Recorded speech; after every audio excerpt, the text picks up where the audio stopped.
Hey guys, tonight we begin with the single most catastrophic systems failure in recorded human history. The Bronze Age collapse of 1177 BC, in which every major civilization on Earth, Egypt, the Hittites, Mycenae, Ugarit, the palace kingdoms of Cyprus, dissolved within a single human lifetime, and nobody, including every historian currently alive, can fully explain why. We are going to live inside this collapse tonight, moving from the first morning in the most sophisticated trading city the ancient world had ever produced, through the drought years and the famine letters and the burning of cities that were never rebuilt, to the long confused aftermath in which people used iron weapons, not because iron was better, but because the supply chain for bronze had collapsed and iron was what they could get. The Bronze Age Mediterranean was the world's first globalized economy. Copper from Cyprus, tin from Afghanistan, grain from Egypt, wine from the Aegean, lapis lazuli from the mountains of Central Asia, olive oil from Canaan. All of it moving on diplomatic merchant ships along routes maintained by royal treaties. And then it wasn't, and the iron that replaced it was actually terrible. And we are going to do the very slow, very drowsy, very detailed version of all of this. So before you get comfortable, take a moment to like the video and subscribe. But only if you genuinely enjoy what I do here, and let me know in the comments where you are tuning in from, and what time it is for you. It is always fascinating to see who is joining us from around the world. Now, dim the lights, maybe turn on a fan for that soft background hum, and let's ease into tonight's journey together. So, let's set the scene. It is approximately 1200 BC, and the Eastern Mediterranean is running what might be the most sophisticated international trading system that human civilization had yet managed to produce. We're talking about genuine globalization, 3,000 years early. Multiple great powers, Egypt, the Hittites, Mycenaean Greece, Babylon, Assyria, Cyprus, all connected by diplomatic marriages, gift exchange, and regular merchant shipping that moved copper and tin and grain and olive oil across the entire Eastern Mediterranean, on a more or less reliable schedule that the palace administrators tracked with careful cuneiform accounting. The city of Ugarit on the Syrian coast, a place most people have never heard of because it was completely destroyed and never rebuilt, and therefore never got a mythology or a documentary, was home to merchants, speaking at least 7 languages using 4 different writing systems on a perfectly ordinary Tuesday. Akkadian was the diplomatic language, the English of the Bronze Age, and every literate person who wanted to do international business learned it regardless of their native tongue. This is cosmopolitanism at full operational scale. Here is the part the museum poster leaves out. Bronze is made from copper and tin. Copper, fine. It is relatively common. You can find it in a lot of places. Tin is not fine. Tin is rare. Specifically rare in the way that an essential industrial material, without a local substitute, is rare, which is the worst kind of rare, because it means your entire military and agricultural technology base depends on a supply chain you do not directly control. The tin for the Bronze Age Mediterranean came primarily from mines in what is now Afghanistan, and from mines in Cornwall, Britain, travelling thousands of miles through multiple political territories via relay traders, on a system of trust and established relationships, and the assumption that the next shipment would arrive more or less on schedule. When historians write about the Bronze Age, they tend to write about the palaces and the pharaohs and the diplomatic letters. What they are writing about underneath all of that is tin. The tin is what holds the whole thing together, and when it stops coming, the whole thing stops being held together. Now, the Sea Peoples. You've probably heard of the Sea Peoples, the mysterious marauders from the sea who supposedly invaded and destroyed the Bronze Age civilizations with their superior iron weapons. It is a dramatic narrative. Egyptian temple walls are covered with it. Ramesses III apparently single-handedly defeated an entire coalition of seaborne invaders and saved civilization. And you can go to Egypt right now and see the inscriptions that say so. Here is the problem. The inscriptions are Egyptian royal propaganda, written by Egyptian royal scribes, and the Egyptian state had a well-documented habit of inventing, exaggerating, and recycling historical victories. The city of Carchemish is listed in those very inscriptions as having been destroyed by the invaders. Archaeological evidence shows that Carchemish was not destroyed. It survived and thrived. Also, the iron weapons the Sea Peoples supposedly used were actually worse than bronze. Iron is softer than bronze, rusts faster, and holds an edge less well. If anyone was fighting with iron in 1177 BC, they were at a disadvantage, not an advantage. The whole collapse is more complicated, more interesting, and considerably less dramatic than the temple walls would have you believe. That is what tonight is about. Tonight we travel through 3 overlapping worlds, the last good years of the Bronze Age, when the system was working and everyone assumed it always would, the years of stress and disruption, when the drought came and the grain letters became urgent, and the tin caravans stopped arriving at the relay stations where they were expected, and the years of collapse, when the cities burned and the writing systems disappeared, and the people who had been part of the system became the refugees that the system's exhausted survivors blamed for the system's failure. By the end of tonight, you will understand exactly why the Iron Age that followed was not an upgrade, but a compromise. Why the most feared swords in the medieval Islamic world were made from Indian steel, and not Syrian steel, and why the Egyptian inscriptions describing the defeat of the Sea Peoples are, in the most important ways, a story that a very powerful government told about itself. The history of the Bronze Age collapse is the history of a system that everyone trusted until the morning it stopped. That morning is where we begin. Congratulations, you have just woken up in Ugarit, on the Syrian coast, in the year 1210 BC, 33 years before this city burns to the ground and is never rebuilt. The good news is that Ugarit is, at this precise moment, the most cosmopolitan city in the ancient world, a harbour where Hittite officials, Egyptian diplomats, Cypriot copper traders, Mycenaean wine merchants, and Canaanite grain brokers all do business in the same district on the same morning, and this has been true for 300 years, and everyone in the city expects it to remain true for 300 more.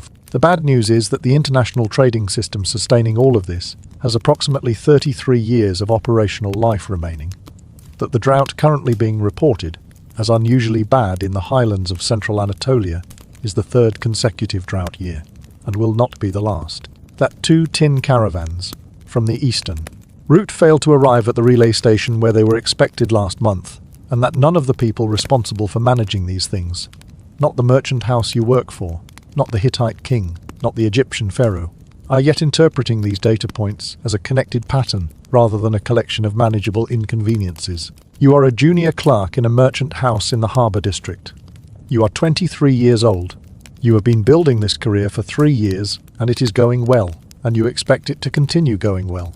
And there is no information available to you this morning in 1210 BC that suggests otherwise.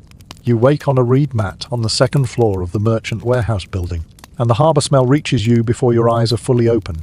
Salt water and cedar timber, and the specific sharp mineral smell of copper oxide that has soaked into the plaster of this building so completely that it no longer registers as a smell distinct from the air, except on mornings like this one, when the wind is coming off the water with extra purpose. And it does. Your body is presenting you with its morning inventory in the systematic way that a body presents information after a night on a reed mat over a wooden floor. Pressure points, stiffnesses, the specific complaint of your left shoulder where the mat is thinner on that side, the warmth of the room from the combined body heat of the 3 other clerks still sleeping on their own mats around you. Your feet find the floor, cedar planking, imported, expensive, the kind of floor a successful merchant house can afford. And the cedar is cool under your soles, and it is the best thing your feet are going to feel today. The harbour below your window is already producing sound. You cross to the small high window cut through the mud, brick wall at the height that lets you see down to the dock without being in the morning sun. And the harbour at dawn in Ugarit is the most information dense view available from any window in any city on Earth right now, in 1210 BC, and your eyes move across it in the pattern your training has worn into them over 3 years. The broad-beamed Cypriot merchantman at the far berth. You can see the stacked ox-hide copper ingots on its deck from here, each one shaped like a stretched animal skin, each one roughly 25 kilograms, 40 of them visible from your window. The Aegean vessel beside it, Mycenaean by the painted prow, with amphorae of wine and olive oil packed in its hold under netting. An Egyptian diplomatic ship, smaller, faster, the kind the Royal Correspondence Service uses, at the inner berth. And further out, still at anchor in the harbour mouth, 2 vessels your eyes don't immediately classify. A hull shape. You'll need to check against the trade records this morning. Your nose gives you cedar resin from the ship caulking, dried fish from the Canaanite traders' stores. The copper smell again, always the copper smell. Here is what Ugarit actually was, and why its complete destruction and permanent non-rebuilding means most people have never heard of it, despite it deserving to be as famous as Rome. The city had been a major trading hub since at least 2000 BC, and by 1210 BC it was operating as the commercial nerve center of the Eastern Mediterranean, the place where multiple trade networks intersected and every major power maintained either a diplomatic presence, a merchant community, or both. The archive tablets recovered from Ugarit's ruins, over 1,500 cuneiform tablets, preserved by the fire that destroyed the city, because fire-baked clay survives better than deliberately shelved clay. Record commercial transactions in Ugaritic, Akkadian, Hittite, Hurrian, Sumerian, Cypro-Minoan, and Egyptian. The same city, the same archive rooms, multiple language groups, multiple writing systems, multiple legal traditions, all functioning simultaneously in the same physical space. Akkadian was the diplomatic language, and every literate person who wanted to do international business learned it regardless of their native tongue. Ugarit was where international business happened. It was an extraordinary place to be alive in. It had approximately 33 more years of existence when you wake in it this morning. Your first task is the copper ingot count, which is assigned to the most junior clerk in the merchant house, because the copper ingot count requires sustained attention and produces zero intellectual satisfaction, and is therefore correctly identified as the work for the person whose intellectual satisfaction is considered least important by the hierarchy. You are that person. You carry the clay tablet and the stylus down to the dock, and you count the ingots from the Cypriot ship, pressing a wedge mark into the soft clay for each one. The ingots are warm from the morning sun. Already, your hands register the heat from the first one you touch, and they carry the faint greenish patina of copper oxide on their surface that has been transferring itself to your hands every morning for 3 years, which is why your hands are permanently slightly green at the knuckles and under your fingernails. All the clerks in the copper trade have slightly green hands. You count 40. Your stylus arm counts 40. The ship captain's manifest says 42.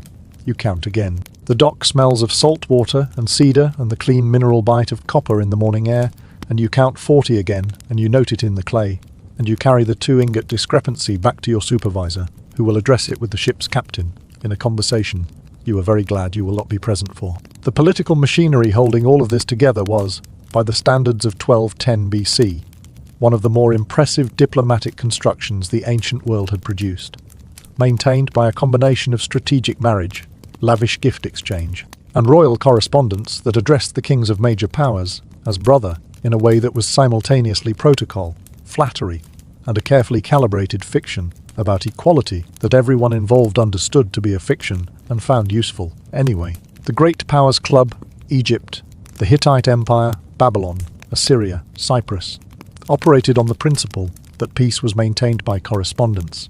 Correspondence was maintained by gifts. Gifts were maintained by trade. And trade was maintained by the protection of roots. And roots were protected because roots produced the trade that funded the gifts. A circular arrangement that worked beautifully while all components functioned simultaneously. The world's oldest surviving peace treaty, signed between Rameses II of Egypt and the Hittite king Hattusi III after the Battle of Kadesh, addressing 2 kings who had never met and never would, was maintained through decades of careful correspondence. 2 men calling each other brother across 1,000 miles of desert and sea, keeping the ships moving, keeping the tin coming, keeping the whole machine in motion. Your afternoon work is copying correspondence, specifically a letter from your employer to a merchant associate in Cyprus, in Akkadian, using the correct diplomatic formulations for a business communication of this commercial tier, which your hands now produce faster than your mind consciously directs them. Your left hand holds the clay tablet, still soft and slightly warm from being kneaded, the surface smooth under your thumb. Your right hand holds the stylus, a trimmed reed, and the cuneiform signs you press into the clay, a wedge. Shaped marks that your wrists have been making for 3 years, the writing system of Mesopotamia adapted into the commercial language of an entire world. Your eye moves between the original letter on its older tablet and the fresh copy taking shape under your hands, checking the formula at the opening. The correct salutation for a peer, to peer business letter, as opposed to a letter to a superior or a letter to a subordinate, the formulas being different. The consequences of using the wrong one being the kind of professional embarrassment your supervisor has mentioned more than once. The archive room around you smells of damp clay and lamp oil, and the cedar of the shelves holding the drying tablets. and the sound in it is the sound of 3 clerks working, the press, and drag of styluses on clay, the occasional small sound of a mistake being smoothed with a wet thumb. The tin merchant from the eastern route arrives in the late afternoon, 2 weeks behind schedule, which your supervisor notes in the house register with the careful, professionally unalarmed notation of a man who has seen shipments arrive 2 weeks late before and has decided that the correct response is accurate record.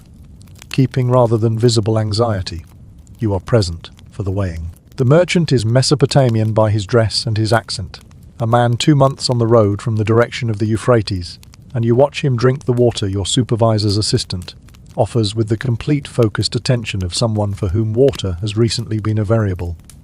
Your job is to watch the balance scale and call the weight. Your stylus records it. The tin is correct. The weight matches the agreed consignment, and the merchant takes his payment in silver by weight and sits for a moment on the bench in the courtyard before he rises to leave, and he says something to your supervisor in Akkadian about the road east, about drought conditions in the growing regions of central Anatolia, about 2 caravans from the tin route that did not arrive at the relay station where they were expected. Your supervisor nods in the way he nods at information that is concerning, but not yet a problem. You write the tin weight in the register. The afternoon light is long and warm on the courtyard stone. Here is the thing about tin that makes the Bronze Age's geopolitical situation simultaneously impressive and alarming in retrospect. Tin is rare, not rare in the decorative way that gold is rare, but rare in the way that an essential industrial material with no local substitute is rare, which is the worst kind of rare. The copper to tin ratio for bronze is roughly 9:1. Miss the tin, and you have copper, a soft, reddish metal that does not make good weapons, adequate tools, or reliable structural fittings. The tin reaching the Bronze Age Mediterranean came primarily from mines in what is now Afghanistan, the Badakhshan Lapis region, and from mines in Cornwall, Britain, arriving via relay trade systems of staggering geographical extent that passed through more middlemen than any palace administrator could track directly. Isotopic analysis of Bronze Age tin artifacts from the eastern Mediterranean has since traced their elemental signatures to Afghan and Cornish sources. The tin in your tally tablet this afternoon came from closer to the Himalayas than to the sea you can smell from the dock. Somebody, a very long time before you were born, decided this was a stable arrangement. Nobody, in 1210 BC, has yet found a reason to disagree.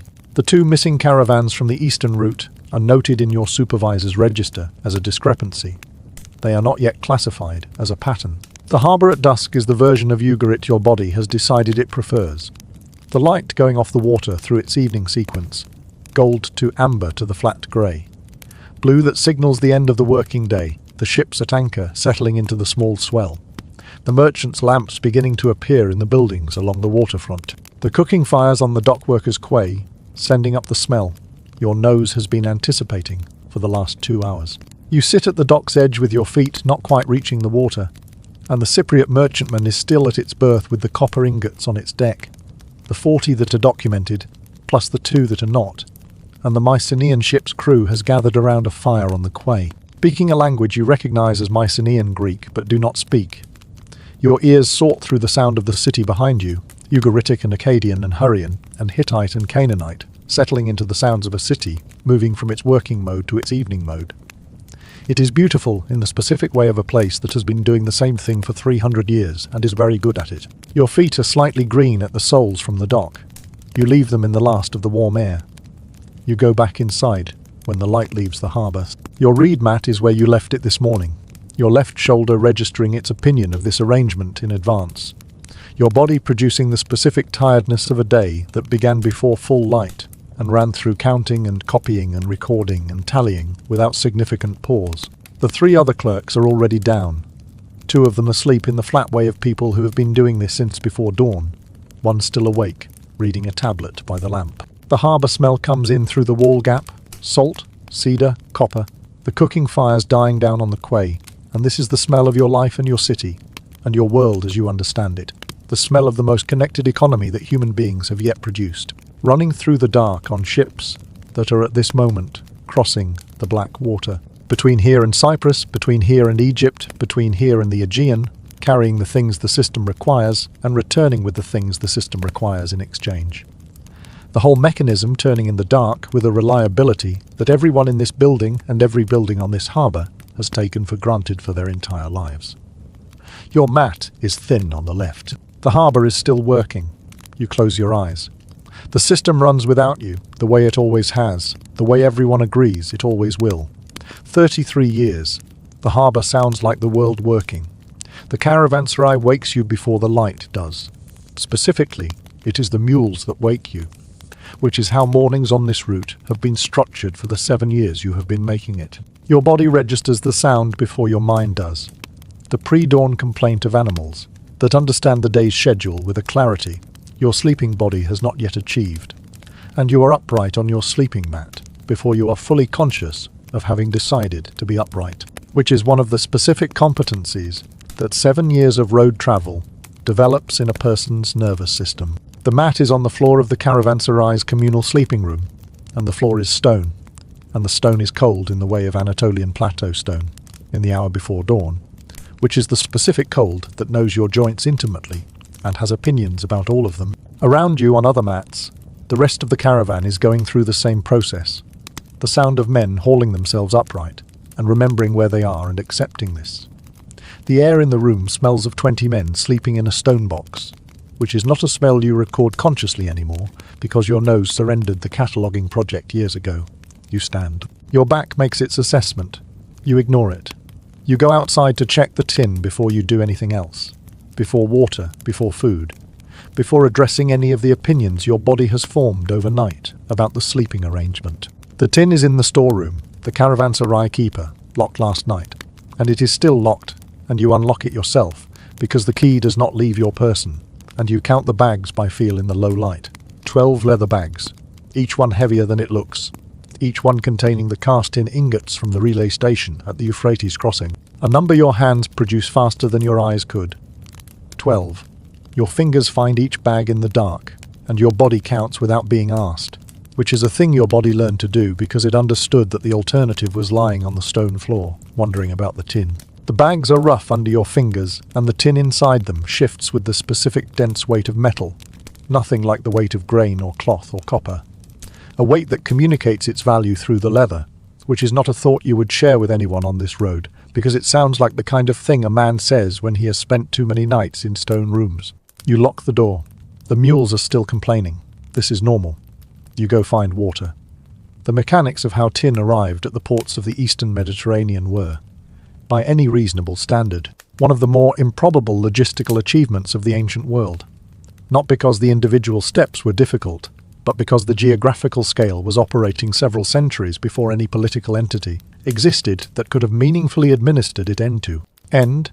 The primary tin sources feeding the Mediterranean bronze industry were mines in the Badakhshan region of what is now northeastern Afghanistan, and mines in Cornwall, Britain, distances of 3,000 and 4,000 miles respectively from the foundries where the bronze was actually being cast. The tin moved in relays from Afghanistan westward, through Persia and across the Euphrates, passed from merchant to merchant at designated relay stations, where accounts were settled in silver and new merchants accepted the cargo and continued it west. From Cornwall, it moved eastward through European river networks and Mediterranean coastal trade, arriving in the same ports from the opposite direction. The end users, the bronze casters in palace workshops from Egypt to the Aegean, received ingots that had crossed 3,000 miles through a dozen hands and had no reliable mechanism for tracing the route if any segment broke. Nobody had mapped the whole chain. Nobody needed to, until they did. The caravan assembles in the caravanserai's courtyard as the light strengthens, and you oversee the loading in the particular way you have been overseeing it for 7 years. Which is to say you do not trust the loading to anyone else, and you watch each mule's back being padded, and each bag being secured, and the weight distributed in the way that prevents the back sores, that slow everything down, and produce veterinary expenses that come out of your margin. Your caravan this season is 11 mules, and 3 drivers and yourself, which is the minimal viable configuration for this route. Large enough that you are not worth attacking for most of the opportunists who work the secondary roads, small enough that you can move faster than the palace caravans that take the same route at the pace of administrative dignity. The plateau beyond the caravanserai walls is the buff, grey of Anatolian limestone, flat in most directions, the dry scrub going on in the middle distance, and the sky above it is the early white blue of a day that will be hot before it is finished. You have water for 2 days. The next station is 1 day's march if the mules cooperate. The mules are loaded, you walk. What the archaeological record shows about the tin supply chain, examined from a comfortable distance of 3,000 years, is a picture of a system that was getting nervous about itself, in ways that nobody standing inside it could fully perceive from any single vantage point. Bronze artifacts from the Eastern Mediterranean show a gradual shift in their tin percentages across the 13th century BC. The metal ratios change, the walls of cast vessels become thinner. The quality of weapons decreases in ways detectable under modern spectrographic analysis. Storage sites at major centers show evidence of bronze recycling at a scale suggesting raw material shortages, older, worn objects being melted rather than discarded, the system beginning to eat itself to maintain output. The relay stations show gaps in the archaeological record of tin deposits, not sudden absences, but a gradual thinning, the sediment layers becoming less dense with characteristic tin oxide traces. A supply chain under stress looks, from the inside, like individual delays and individual price increases, each one explicable on its own terms. It looks from the outside and from the future, like a system warning itself that it is about to fail. The Bronze Age did not have an outside.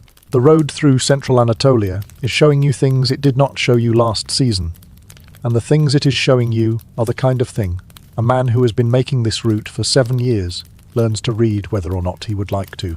The grain fields along the river valley to your north are wrong, not failed, not dead, but reduced. The green thinner than this time of year in previous seasons. The margin of cultivation retreating from where it was.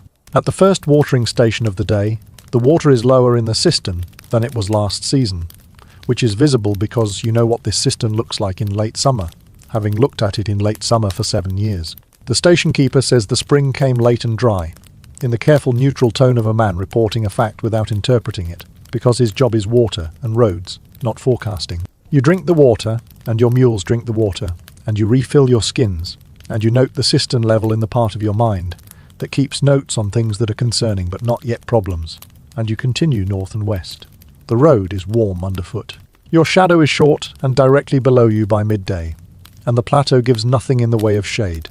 And your body understands that the water in your skin is a quantity, and the day is a quantity, and the arithmetic of those two quantities is the primary fact of the afternoon. The payment system at the coastal relay stations operates on principles that have been standard since before your father's time in the trade, and your body enacts them with the same automatic competency it applies to loading mules and counting bags in the dark. You arrive at a station and present your cargo and the documentation. The clay tablet with the sealed bulla from the last relay point. The merchant's mark pressed into the clay indicating the cargo's origin and quality and the agreed terms. And the station agent weighs the tin against silver weights. And you watch the scale with the complete attention of a man who has been cheated on a scale before and understood the mechanism afterward. The silver you receive is weighed against the small bronze weights your satchel carries, each one stamped with a value mark. Each one periodically checked at guild stations against other honest merchants' weights. The bulla for your cargo was sealed at the Euphrates, crossing by an agent of the Ugarit Merchants Guild, and it records the quantity and quality of the tin you are carrying. And nobody in the system has an incentive to break the chain of documentation, because the documentation is what makes the silver real and the tin worth carrying. The system is elegant. The system has worked for longer than anyone currently alive can remember. This is the kind of thing that seems like a recommendation. The gossip at the evening caravanserai travels through the common room in the way it always travels, from the merchants who arrived earliest and have been drinking longest, to those who arrived later and are drinking to catch up, and through the gap in all of this to you, at the edge of the room with your water, because you do not drink on the road, and your body has formed this policy through a series of educational experiences on mountain passes. The news from the eastern direction arrives through 2 merchants who passed through 3 days ahead of you with direct knowledge of the relay stations beyond the Euphrates. And what they are saying is that the station at the eastern crossing has now reported 2 caravans expected and not arrived, which is the second incident in 3 months that caravans from the Afghanistan direction have not appeared at their scheduled crossing. The Syrian merchant doing most of the talking works the copper route from Cyprus, and therefore has opinions about tin prices that are immediately financial, rather than theoretical. And what he is saying is that the price per unit has moved upward at 3 of the last 4 stations. You listen. You drink your water. The fire in the center of the room is the kind of fire a man sits close to when the evening air has gone cold and his joints have been carrying him all day. Around you, the room speaks in 4 languages and means the same thing in all of them. The road is strange this season, and nobody can agree on why. You settle your account with the caravanserai keeper in the evening rather than the morning, because you have learned through 7 seasons which parts of the travel day can be compressed and which cannot, and the morning goes better when it is only loading and departure and the first watering station and nothing else. Your tin is in the locked room, and the key is in your belt pouch, and 12 bags are 12 bags, and you have 5 more days of road to the coast if nothing goes wrong, and you have a buyer in Ugarit who has been your buyer for 4 years and who sent a clay tablet at the start of this season with the agreed price in silver per weight unit, a price that moved upward from the previous season in a way the buyer attributed, in his correspondence, to root conditions. Your mat is on the stone floor, and your satchel is under your head, and your key is in your hand, which is where the key sleeps. The caravanserai goes quiet in the sequence, that a room full of tired men goes quiet. The last conversation stopping, the lamps guttering, the sound resolving down to breathing, and the wind in the roof gap, and the mules outside making their peace with the night. The tin is where you left it, 3,000 miles behind you, in mountains you have never seen and will not see.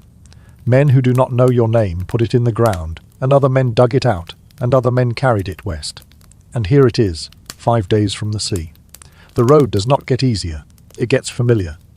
Your body does not distinguish between those 2 things anymore. The forge room at Hattusa smells like the inside of a decision that someone much older than you made about your life, which is to say it smells of charcoal and iron scale, and the specific hot metal scent that has been in your nose for 22 years, and that you no longer consciously register except in the moments, just after you leave the room, and your nose briefly remembers what air is like without it. You are 41 years old, and you have been a metal worker in the Royal Armoury since you were apprenticed at 19, and your forearms look like a map of every mistake you made in the first decade.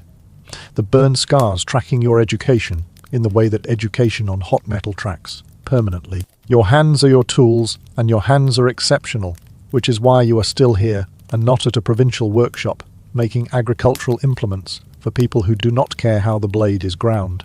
The forge is lit. It was lit before you arrived, and it will be lit after you leave, and the apprentices who maintain the fire have been at it since before dawn, which is when the forge wants to be at temperature, which is a temperature your skin can read accurately from 6 feet away, and that your face reads more accurately at 3.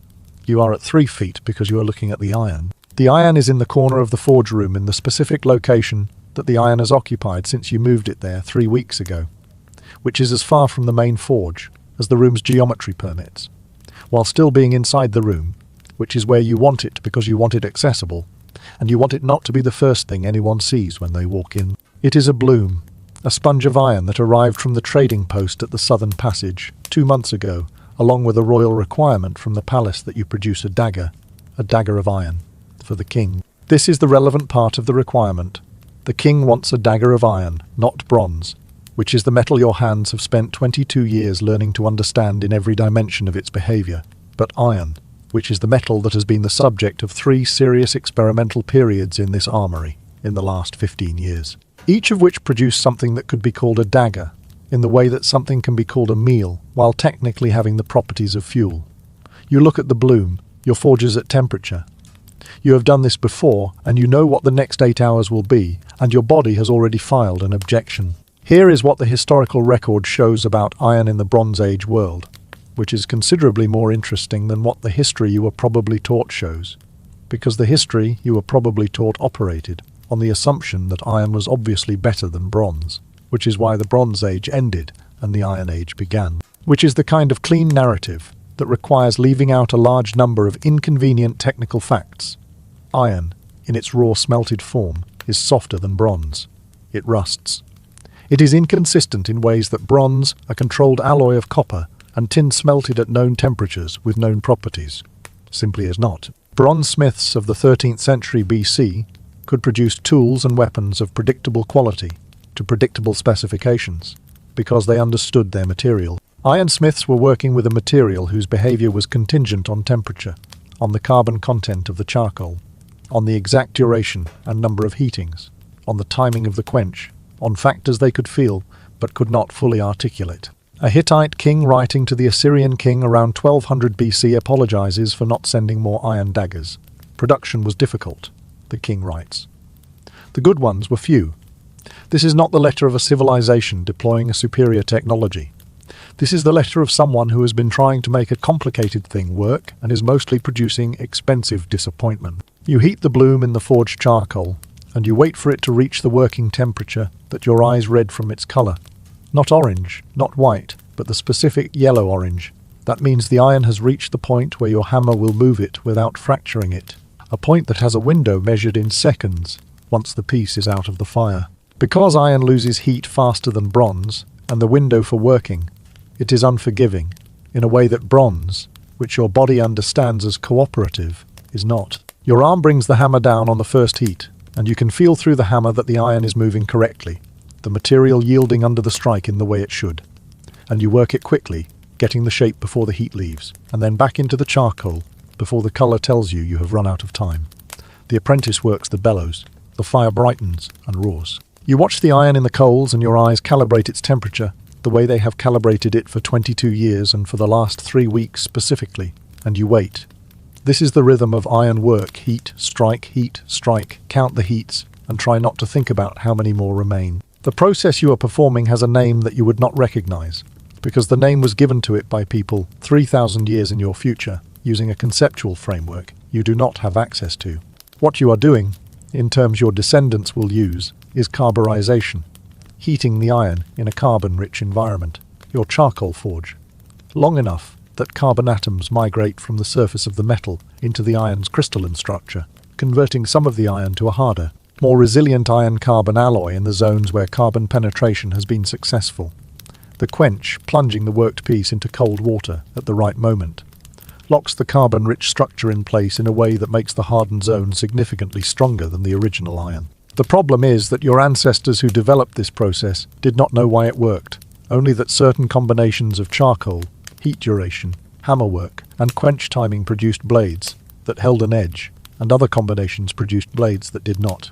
And the difference between the two sets of conditions was navigated through decades of accumulated craft knowledge encoded in your forearms, and not in any document. Every good iron blade that leaves this armory represents the current state of your hand's understanding of a process that has no theory, only accumulated practice. The palace does not find this explanation satisfying. The palace wants to know when the dagger will be finished. On the 31st heat, you count them in the clay tablets your apprentice marks. You fold the iron back on itself for the second time, hammer, welding the fold at temperature, which is the technique that distributes the carbon more evenly through the piece, and eliminates some of the voids and inclusions that would otherwise make your blade brittle at exactly the moments when brittleness is least desirable. Your arms are conducting this operation from muscle knowledge, not from conscious decision at each step, and your eyes are on the iron's color, and your ears are on the sound the hammer makes against the metal, a sound that is different when the iron is right, and different again when it is wrong, a distinction your ears learned to make in the second year of apprenticeship and have been refining since.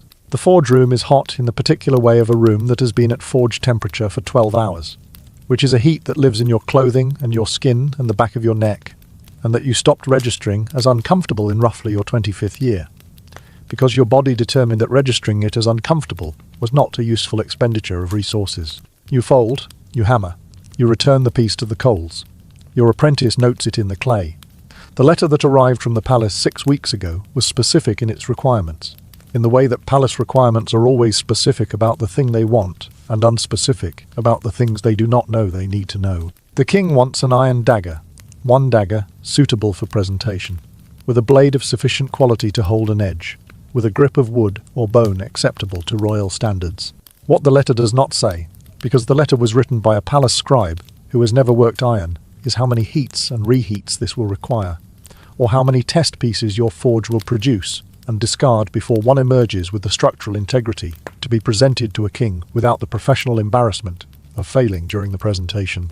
You have, at this point in the process, discarded 4 pieces. 2 cracked during the folding stage. 1 developed an inclusion pattern during the final grinding that made the edge inconsistent in a way a king's hands would detect. One you discarded because it looked correct and felt wrong in a way your hands understood, and that you were not willing to present to anyone, let alone royalty. Number 5 is in the coals now, on its 31st heat, and your hands believe it might be the one. You grind the blade in the evening, after the forge has cooled to the point where the room is merely hot, rather than actively trying to change your cellular structure. Your grinding stone is a flat sandstone slab, worn concave in the middle from years of this work, and the motion of blade against stone is a motion your shoulders know so well. They produce it without direction, the angle maintained by habit, the pressure calibrated by your palms, reading the feedback through the steel. The scale comes off the surface under grinding, and the metal beneath emerges in the colour and pattern that tells you what the heats did. A grey-silver surface with the faint flow. Marks of the folding visible if you hold it at the right angle to the lamp. You work the edge last, which requires the most attention of any part of the grinding, because the edge is where the whole project succeeds or fails, and your fingers test it periodically with a specific light touch that tells you, through your fingertips' nerve endings, whether the angle is correct before the sharpness has developed to the point where testing it with your fingertip would be an education in regret. The lamp makes the shadows long in the workshop. Your back is telling you something long and sustained about the position grinding requires. You keep working the edge. The finished dagger rests on the bench in the lamp circle, and you look at it with the professional assessment of a man who has made 22 years of metal objects and knows the difference between the ones that are done correctly and the ones that are done as well as conditions permitted. This one is done correctly. The blade holds an edge that your thumb confirms through the careful sideways test that does not involve your thumb's skin making direct acquaintance with the edge. The balance is correct, slightly forward of center in the way that a working dagger should be, not the ceremonial balance of an object that will live in a sheath. The fold lines are present in the surface but subtle, which is the mark of good work rather than a flaw. Your apprentice has already set the grip of polished bone from the southern herds, pinned through the tang, and the fit is clean. You have produced, after 38 heats, and the discarded bodies of 4 previous attempts, one iron dagger suitable for a king. The king will receive it as a prestige object. Rare, difficult to make, worth giving to a king precisely because it is rare and difficult. He will not necessarily know that it is inferior to every bronze weapon in his armory. You will not be explaining this. The forge room smells of charcoal and iron scale, and the long day that you are finished with. Tomorrow someone will commission something in bronze, and your hands will be glad. The archive room at Hattusa is cold in the mornings, cold in the specific way of a stone building on an Anatolian plateau that has been sitting in the dark since sundown, absorbing the night temperature with the thoroughness that good stone construction achieves, the cold radiating back from the walls and floor in a way that your body registers as an argument. Your wool robe is on, and your sandals are on, and you are standing in the archive doorway with the lamp in your hand, and the room in front of you is the room you have been entering every morning for 11 years. And it smells the way it always smells. Damp clay from the tablets that were made yesterday and are still drying on the racks. The mineral sharpness of the clay mixed with something else that you have never been able to name exactly, possibly just the smell of records, of information compressed into clay, of everything the Empire has written down and kept in these rooms. Your breath is visible in the lamp's light. The tablets on the shelves stretch back into the dark in their hundreds, their thousands, letters and administrative records and treaties and inventories, the accumulated correspondence of a kingdom that has been communicating at scale for 3 centuries. You set the lamp on the work table, and your hands begin their first task, checking the drying racks to see which tablets from yesterday are ready to file. The tablet at the top of the incoming correspondence stack is from the provincial administrator of a region in the south, and you know before you read it that it will contain the word grain, because the tablets from the southern provinces have all contained the word grain for the past 18 months. And you have developed a professional relationship with this word that is characterized primarily by your awareness that each tablet containing it requires a response that must thread between what the palace can actually send and what the provincial administrator needs to hear, which are 2 different quantities, and the gap between them has been widening. You read it. It contains the word grain, and also the word famine, and also the word dead applied to livestock, and a request that is phrased as a request because provincial administrators phrase things as requests, even when they mean demands, because that is how the administrative grammar works, and everyone in this room understands the grammar. You set it in the response pile. The response pile this morning has 9 tablets in it, before you add the 10th. The response pile is always this size now, and the responses you draft always contain some version of the phrase. The king's attention is directed, and some version of assistance is being arranged. And your hands write these phrases in the cuneiform they have been making for 11 years. And your face does what a scribe's face does when a scribe is working. Nothing. The Hittite Empire's administrative records, excavated from the ruins of Hattusa over the course of the 20th century AD, represent one of the most detailed surviving windows into the final years of a collapsing Bronze Age power. Not because the Hittites documented their collapse consciously, but because the collapse itself preserved the documentation. When Hattusa burned, somewhere around 1200 BC, the destruction fire did to the clay tablets what a careful archivist could not. It baked them hard. Most Bronze Age clay tablets survive only when they were accidentally fired. When the building housing them burned, cooking the soft clay into ceramic. The administrative records of functioning empires, processed and filed in orderly rooms, mostly dissolved back into the earth over the millennia. The Hattusa archive survived, because the archive burned. What the tablets from the final decade show is an empire running its administrative processes, with full institutional commitment, right up to and past the point where the state they were administering was effectively gone. Letters asking for grain from Egypt with the urgency of a civilization watching its agricultural base fail. Letters from the western provinces reporting military pressure from displaced populations moving toward the coasts. Letters about ships. Always about ships. About who had ships and whether ships could be sent. The machine kept running.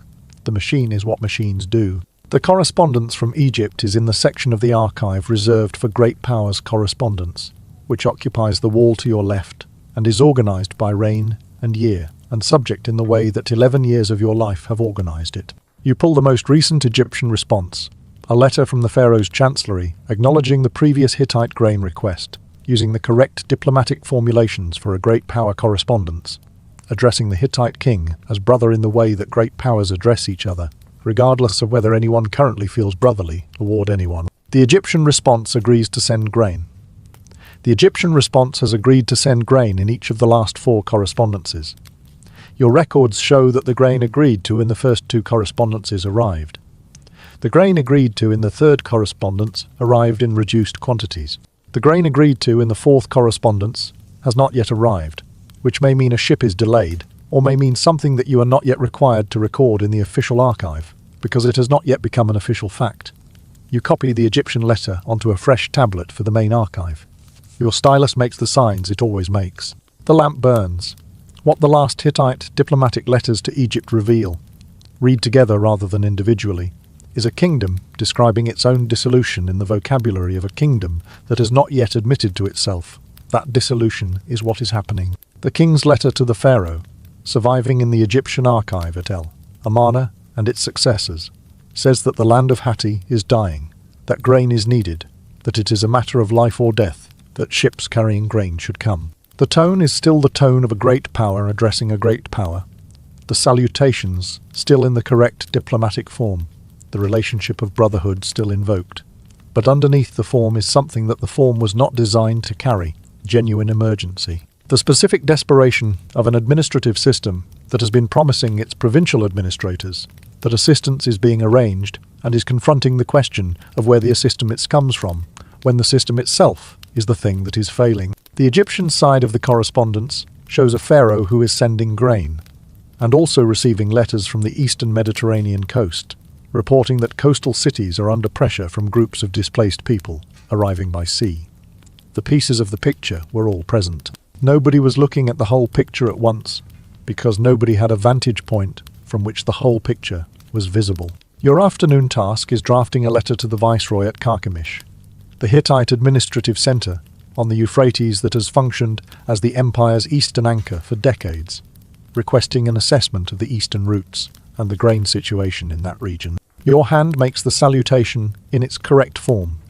The viceroy at Carchemish is addressed as Great King, which is his title, which indicates the seniority of the position, and then makes the body of the letter in the careful neutral administrative language that says the king requests information, when the king means the king needs to know whether this pillar of the empire is still standing. You press the seal cylinder across the wet clay of the tablet's edge when you are done.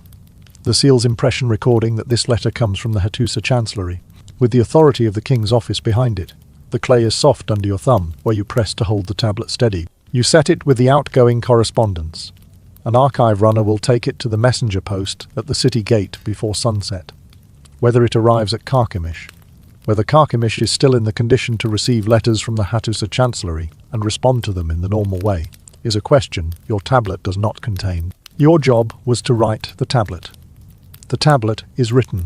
Late in the afternoon, a message arrives from the western coast, from the Hittite viceroy at a port city, conveyed overland by a messenger who has been moving for 3 weeks and who delivers the clay tablet to the archive room, with the focused blankness of a man who has been carrying a thing for 3 weeks and is now no longer carrying it. You break the sealed outer envelope and read the tablet inside, which was written 3 weeks ago and describes a situation that was true 3 weeks ago and may have changed in any direction since. The viceroy writes that enemy ships have appeared off the coast. Ships he cannot identify, from populations he describes as the peoples of the sea. In the diplomatic vocabulary, the Hittite correspondence has developed for the groups of displaced coastal populations that have been moving through the Aegean and Eastern Mediterranean for the past decade.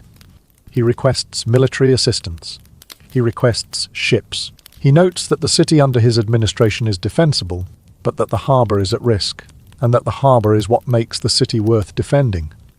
Your stylus is already moving on a new tablet, drafting the acknowledgement, the standard formula of reassurance, the promise that the king's attention is being directed. Your hand makes the signs. The lamp burns outside. 3 weeks ago, a harbour was at risk. You write the acknowledgement and set it in the outgoing pile, and do not know whether anyone will be at the address when it arrives. You find the unfinished tablet in the back section of the drafting area near the end of the day, where it has been sitting for 6 days. A letter begun and set aside, the clay still soft enough to work when it was set aside, and now partially dried into the state where changes are possible, but not easy, the state between workable and permanent. The letter is from the king, or drafted in the king's name, which is how letters from the king are produced. A senior scribe drafts the content in consultation with the palace. The king reviews the formulation. The letter goes out sealed. This letter was drafted and reviewed and not sent. The reason it was not sent is not recorded anywhere you can find, because the reason something is not sent is rarely recorded with the same care as the reasons things are sent. And the absent reasons accumulate in archives as blanks, as gaps, as tablets that are present, but do not contain the explanation for their own presence. You read the unfinished letter. It is addressed to the Pharaoh of Egypt. It is another grain request. The diplomatic formula at the opening is correct. The body of the letter describes the situation with more urgency than the previous letter and less dignity than the diplomatic grammar usually permits. And the final section is not finished.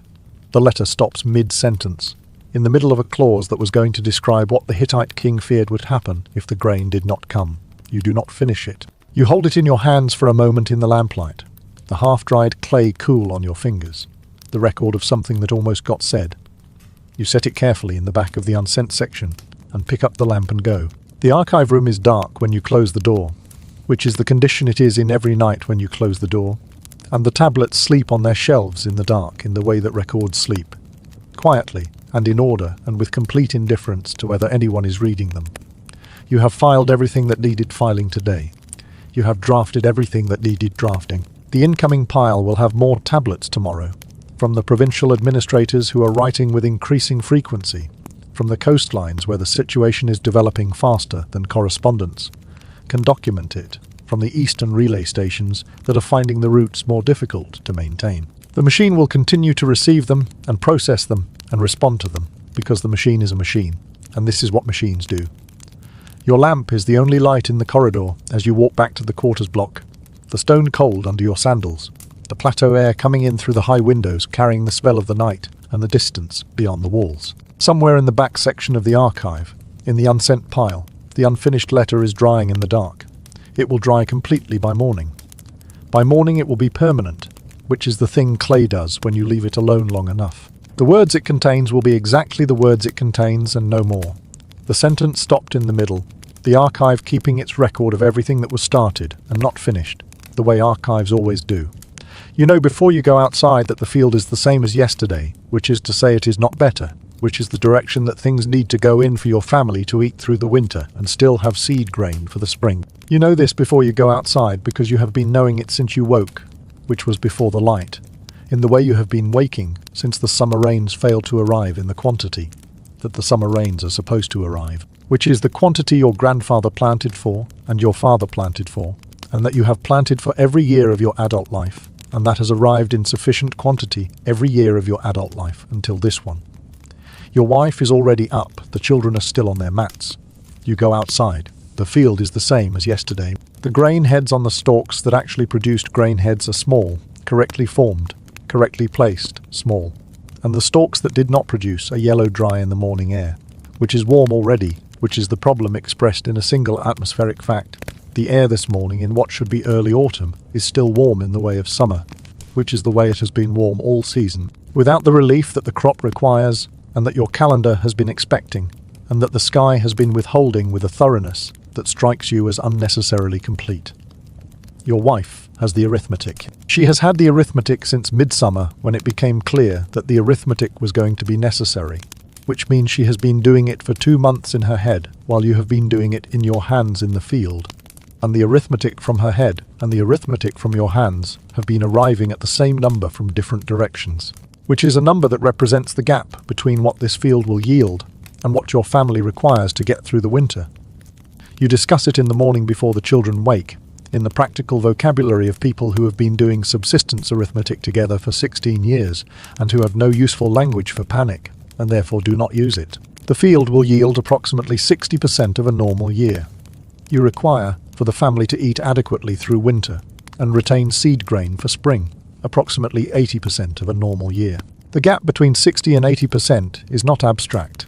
It is a specific number of weeks in the early spring when the stored grain runs out before the new crop is in.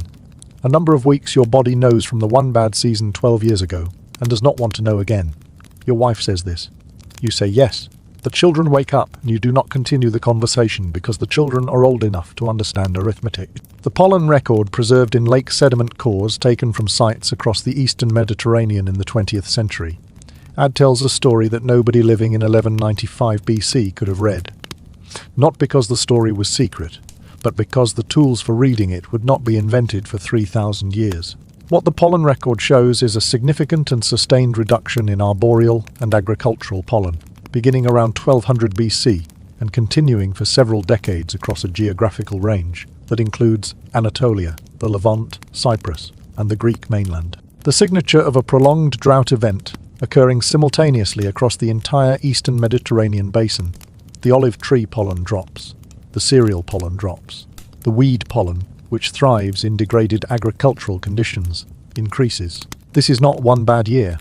One bad year would show as a single, thin layer, a blip in the stratigraphy. What the cores show is sustained, multiple seasons, multiple years, the accumulated pressure of a climate event operating on a timescale that a farming family can feel but cannot see as a whole, can only experience as one bad year followed by another bad year, followed by another. The body's expectation of normal failing to be met season after season until the body stops expecting normal and starts doing different arithmetic. The requisition officer arrives in the early afternoon, which is when requisition officers arrive. Not so early that they are inconvenient to themselves. Not so late that the farmer has had time to relocate quantities of grain that the officer might otherwise note in his ledger. He comes with 2 soldiers, which is the standard configuration for a requisition visit. Enough authority to make the visit official. Enough presence to make refusal inadvisable. Your body is in the field when they come up the road, and you see them from the field at the same moment they see you. And there is a pause in which both parties complete the recognition and accept the implications. You walk toward them because walking toward them is the correct response. The same way that your body knows that running would be the incorrect response, and that the distance between the 2 responses is the distance between a man who is cooperating with the system and a man who has made a decision about the system that the soldiers at the requisition officer's sides are paid to make expensive. The officer has a clay tablet and a stylus case, and the formal bearing of a man performing a function he has been performing for years, and that he performs the same way regardless of the conditions he finds when he arrives, because performing it differently, depending on conditions, would require him to have opinions about conditions, and the job does not pay him to have opinions. The requisition system that operated throughout the Hittite Empire in its final decades was not designed for failure. It was designed for the conditions that had prevailed for most of the empire's 3-century existence, which were conditions under which the agricultural regions reliably produced sufficient surplus to support both the farming population and the administrative, military, and palace apparatus that extracted from that surplus. Under those conditions, the extraction rates were sustainable, painful, as extraction is always painful to the people being extracted from, but survivable. Under drought conditions, which the pollen record suggests were deepening and spreading across the 13th century BC, the same extraction rates applied to a reduced agricultural output produced a different arithmetic.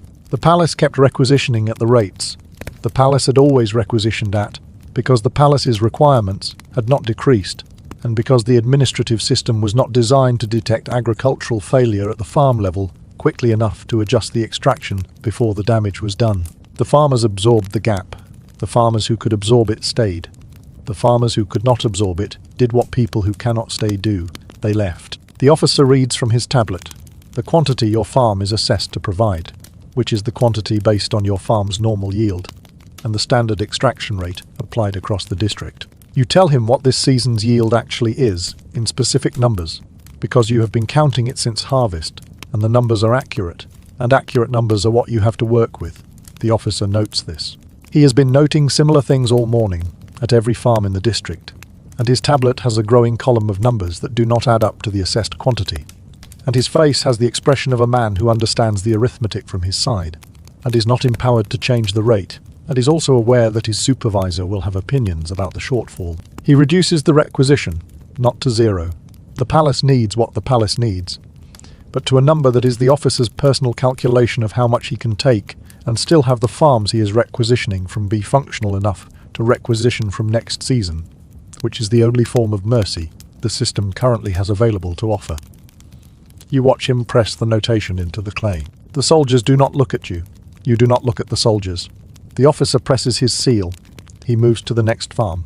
Your wife and you do the arithmetic again in the evening, with the new number. The new number is better than the original requisition would have been, and it is still not good. The gap between what you will have and what you need is smaller, and is still a gap. Your wife does not say what the gap means in terms of the early spring calculation, because she already said it this morning, and you heard it, and the number has not changed. You eat the evening meal, which is the correct meal for the season and the situation, meaning it is not the meal your body would choose if your body were making the choice. And the children eat and your wife eats, and you eat and the lamp burns the oil down. And the house is the house it has always been, and outside the field is the field it has always been. Smaller this year. You do not discuss at the evening meal the question that has been sitting in the room with you all afternoon since the requisition officer left, which is the question of what happens in the early spring if the calculation resolves in the wrong direction, and whether there is a different direction to go, and what is at the coast, and whether the coast is better. Your wife is very good at arithmetic. You are very good at fields. The question of whether there is a coast that wants either of those things is a question neither of you has the information to answer, and so you do not answer it, and the lamp burns down, and outside the field is the same as yesterday. You walk the field at dusk because walking the field at dusk is what you have done every day of the growing season since you were old enough to understand what you were looking at. And your body does it now with the specific mechanical persistence of a habit that has outlasted the conditions that gave it meaning. Your feet know the rows without your eyes directing them. Your hands touch the grain heads as you pass, testing weight and dryness with fingers that have done this so many times the assessment is complete before you are aware of making it. The field is not worse than this morning. The field is not better. The sky above the plateau is going through its evening colours, the warm amber of the late sun, the first stars visible in the east before the light is fully gone.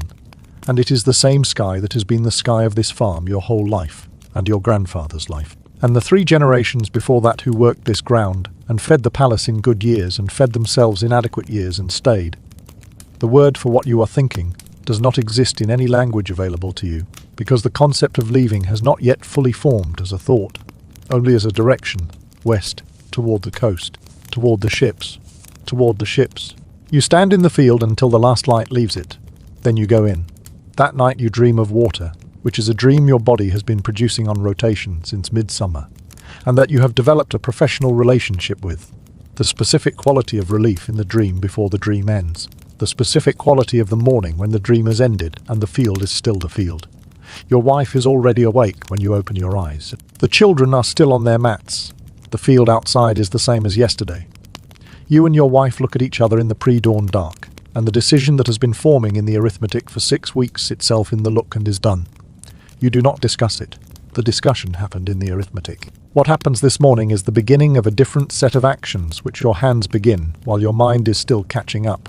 The grain bags, the children's things, the tools that can be carried, and the tools that cannot, the question of the house, which you will leave the way you leave things when you know you are not coming back, and also cannot say so because saying so would make it true in a way that your chest is not ready for.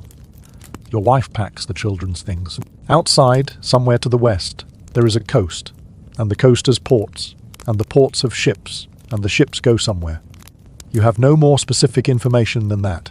You pick up the grain bag, you begin. You wake on the deck of a ship, which is not how you have woken for most of your life, and your body has opinions about this arrangement, that it has been developing for the 43 nights you have been sleeping on this deck, and that it delivers fresh every morning, with the specific thoroughness of a body that has not adjusted, and is not planning to. Your hip is on the planking. The planking is cedar, and it is good cedar. The kind of cedar this ship was made from when it was made for cargo, and not for people. But it is still planking, and your hip knows the difference between planking and the mat you slept on for 40 years in the house that no longer contains your mat. Around you on the deck, in the grey light before the sun is properly up, your family and the 11 other families your ship is carrying are in the process of becoming conscious, which on a deck this size, and at this level of occupancy, is a communal event. Someone's child is crying, the sound your ears have learned to distinguish from the sound of a child that needs something urgent versus the sound of a child adjusting to the morning. And this is the second kind.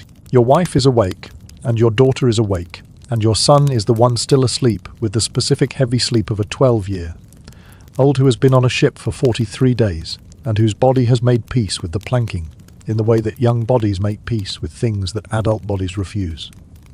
You sit up. The sea is the sea. The coast is there to the east, the dark line of it in the pre-dawn light. The convoy is visible from the stern when you stand. 7 ships within sight. 3 more you know are beyond the morning haze. All of them loaded in the same way as yours. Not with cargo, or not only with cargo, but with people and the things people carry when they have decided not to come back. Bundled cloth, grain bags, the good tools, the children. 2 of the larger ships have ox carts lashed to their decks, which is an arrangement that impresses you every time you look at it because it required someone to think carefully about getting an ox cart onto a ship, and then do it, which suggests the owner of that ox cart had a very clear idea of where they were going and what they would need when they got there. You do not have that kind of clarity about where you are going. Most of the people on your ship do not have that kind of clarity. The agreement, such as it is south, along the coast, keeping the land in sight, looking for the place where the situation is better than the situation you left. This is not a plan in the sense that the Hittite palace would recognize as a plan. This is a direction, and a direction is what you have. The people, the palace scribes of Egypt, the Hittite Empire, and the city-states of the Levant, described in their final decades as the peoples of the sea were, in the archaeological record's more complicated account, something considerably less cinematic than the inscriptions suggest. The destruction evidence from coastal sites, combined with DNA analysis of skeletal remains from later settlement sites in Canaan, indicates population movement rather than military invasion. Mycenaean Greeks, whose palace economy was collapsing, Anatolians displaced by drought, and the Hittite Empire's disintegration, Cypriots, people from the Aegean Islands, people who had themselves been pushed from their coastal homes by other displaced groups pressing from inland. The Egyptian reliefs at Medinet Habu, commissioned by Ramesses III to celebrate his defeat of these peoples, show the battle scenes clearly, and they also show, in the same reliefs, wives and children on shore in ox carts. That detail is in the propaganda. The Pharaoh's artists included it because they were depicting what they actually saw, and what they saw was not an army. What they saw was everyone. The man at the bow is from somewhere in the Aegean. His Greek is clear enough, his Ugaritic is functional, and his story is the story in several different variations that most of the people on this ship are telling.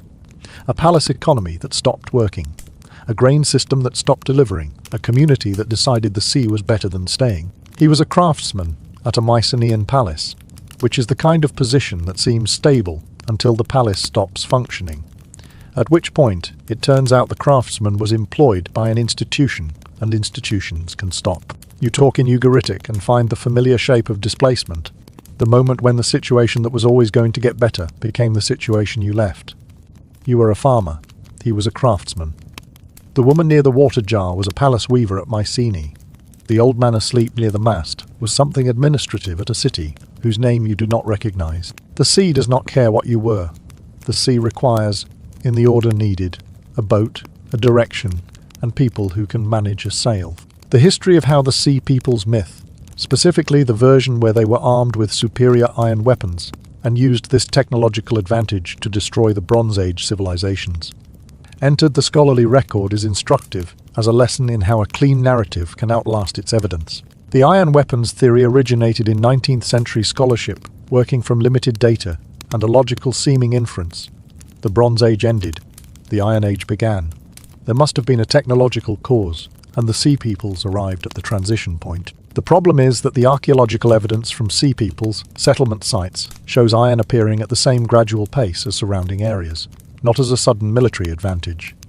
The Sea Peoples had the same iron as everyone else, which is to say some iron, inferior to bronze, and nobody was winning battles primarily because of it. What the Sea Peoples had was boats, motivation, and nothing to lose.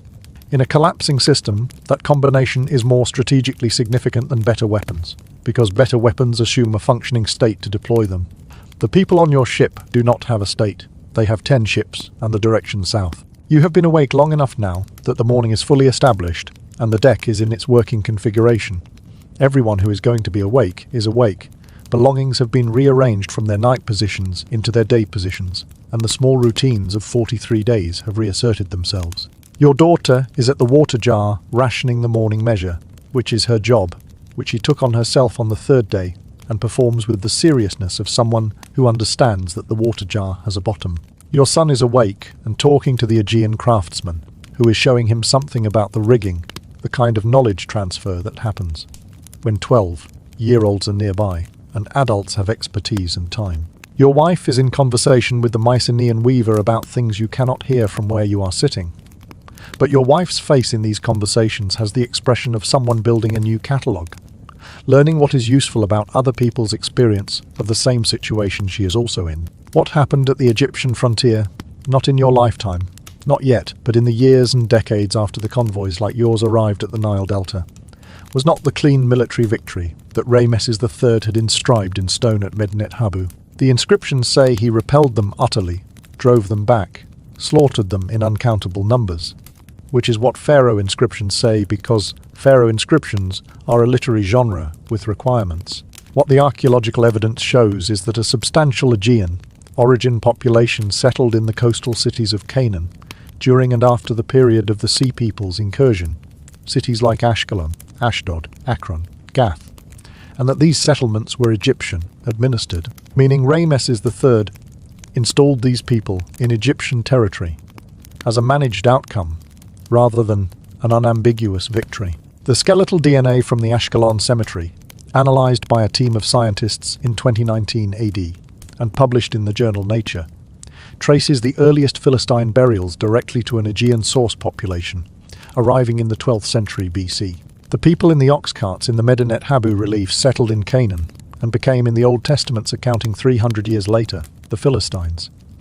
The enemies of the Israelites were, genetically and culturally, refugees from the Bronze Age collapse that destroyed their original world. History has a sense of humor about these things.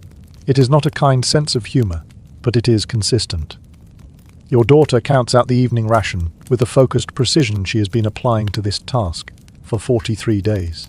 And you eat in the way your family has learned to eat at sea, without looking at the portion, without commenting on the portion, with the complete attention of people for whom this is the main event of the day and who have decided that the dignity of the meal is maintained by the attitude toward it rather than its size.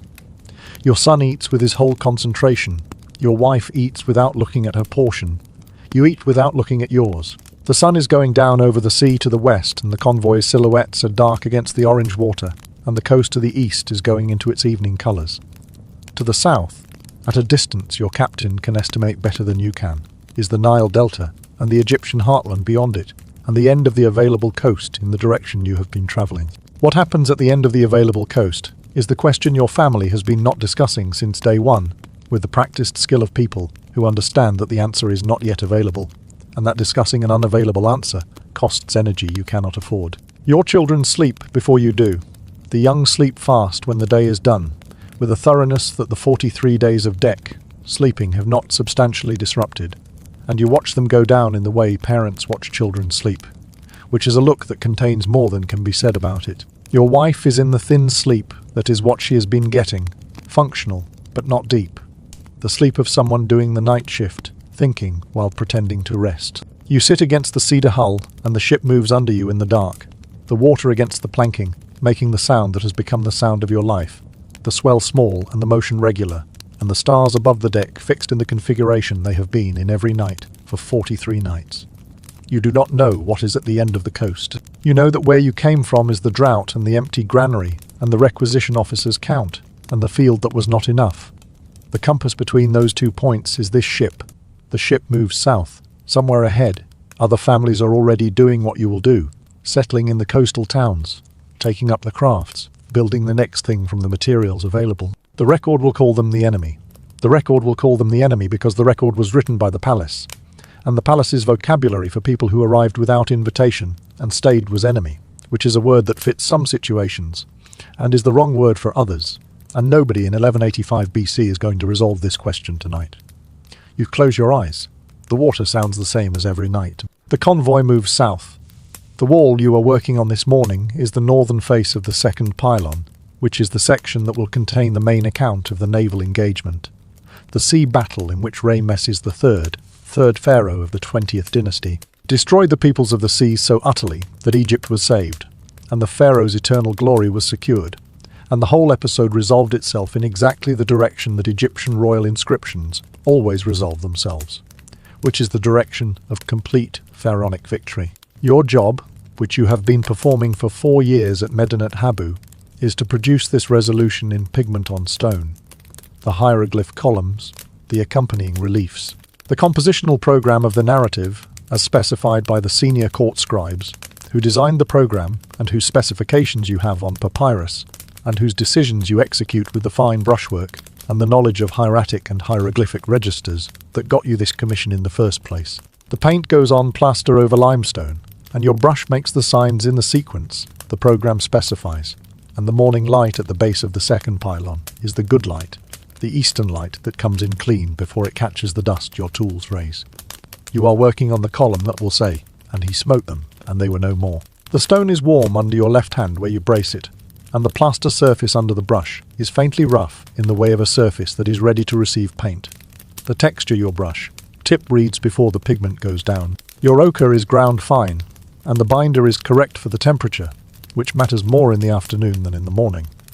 But you check it anyway, because the afternoon will come and pigment that dries at the wrong rate leaves a surface that cracks when the tomb priests process past it 200 years from now and fans the air with their ritual implements. This is the kind of consideration your training made habitual. You are producing an eternal record for a pharaoh's mortuary temple, and eternal is a longer time frame than most professional standards operate on, and the pigment must be correct for eternity. Your brush makes the hawk that stands for Horus, the patron of pharaohs, the divine justification behind the composition of the wall you are working on. Your wrist makes the hawk the way it has made 10,000 hawks quickly, correctly, with the specific efficiency of a body that has spent enough time on a gesture that the gesture runs from the wrist without consultation with the mind. The Medinet Habu inscription, which the workers of the 20th dynasty produced between approximately 1186 and 1178 BC, and which survives in exceptional condition into the 21st century AD, is the primary Egyptian source for the Sea People's conflict. And it is an excellent primary source, in exactly the way that a government press release is an excellent primary source. It tells you a great deal about what the government wanted people to believe, and somewhat less about what actually happened. The inscription names the peoples who formed the invading coalition: the Peleset, the Cheka, the Sheklish, the Danaan, the Weshesh. Names that scholars have spent considerable energy trying to identify with archaeological cultures, and that correspond imperfectly to any single population group. More interestingly, the inscription lists the kingdoms that the coalition supposedly destroyed on their way to Egypt: Hatti, Kode, Carchemish, Arzawa, Alashia. Hattii, the Hittite Empire, was indeed gone. Arzawa, a western Anatolian region, was indeed disrupted. Al-Ashiyah, Cyprus, shows significant disruption in the archaeological record. But Carchemish, which the inscription records as destroyed and fallen, was not destroyed and did not fall. Carchemish continued as a functioning Neo-Hittite state for another 500 years. The inscription put it on the list because the list required it to be there, and the list's rhetorical function was more important than its accuracy. Your program this morning includes the roster of peoples defeated at the sea battle, which you are rendering in the eastern column of the composition. The hieroglyph signs for foreign names transliterated into Egyptian phonetics, in the specific way that Egyptian scribes handle foreign sounds. That the Egyptian phonetic system does not naturally contain with the determinative sign for foreign peoples at the end of each name group. The small seated figure with the throw. Stick that means, here is a foreigner. Here is someone who is not us. Here is someone the pharaoh defeated. Your brush makes the peliset, the jekka, the sheker. It makes them in the correct sequence as specified in the program, in the correct register below the narrative scenes, in the correct pigment. The foreign peoples are rendered in the earth, tones that indicate their barbarous origin, not in the clean gold and blue of the divine and the royal.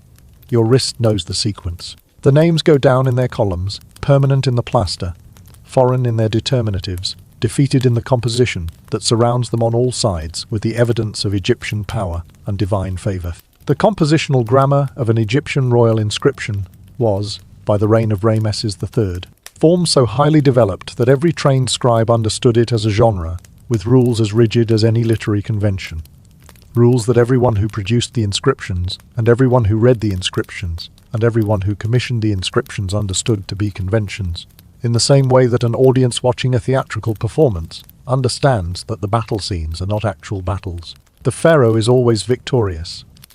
The enemies are always numerous and always fail. The gods are always on Egypt's side, visible in the narrative in the form of divine interventions that would strike a modern reader as unlikely, but that the ancient reader understood as the conventional way of expressing that the outcome was legitimate and sanctioned. This is not falsification in the modern sense, because the people producing it were not claiming to produce documentary history in the modern sense.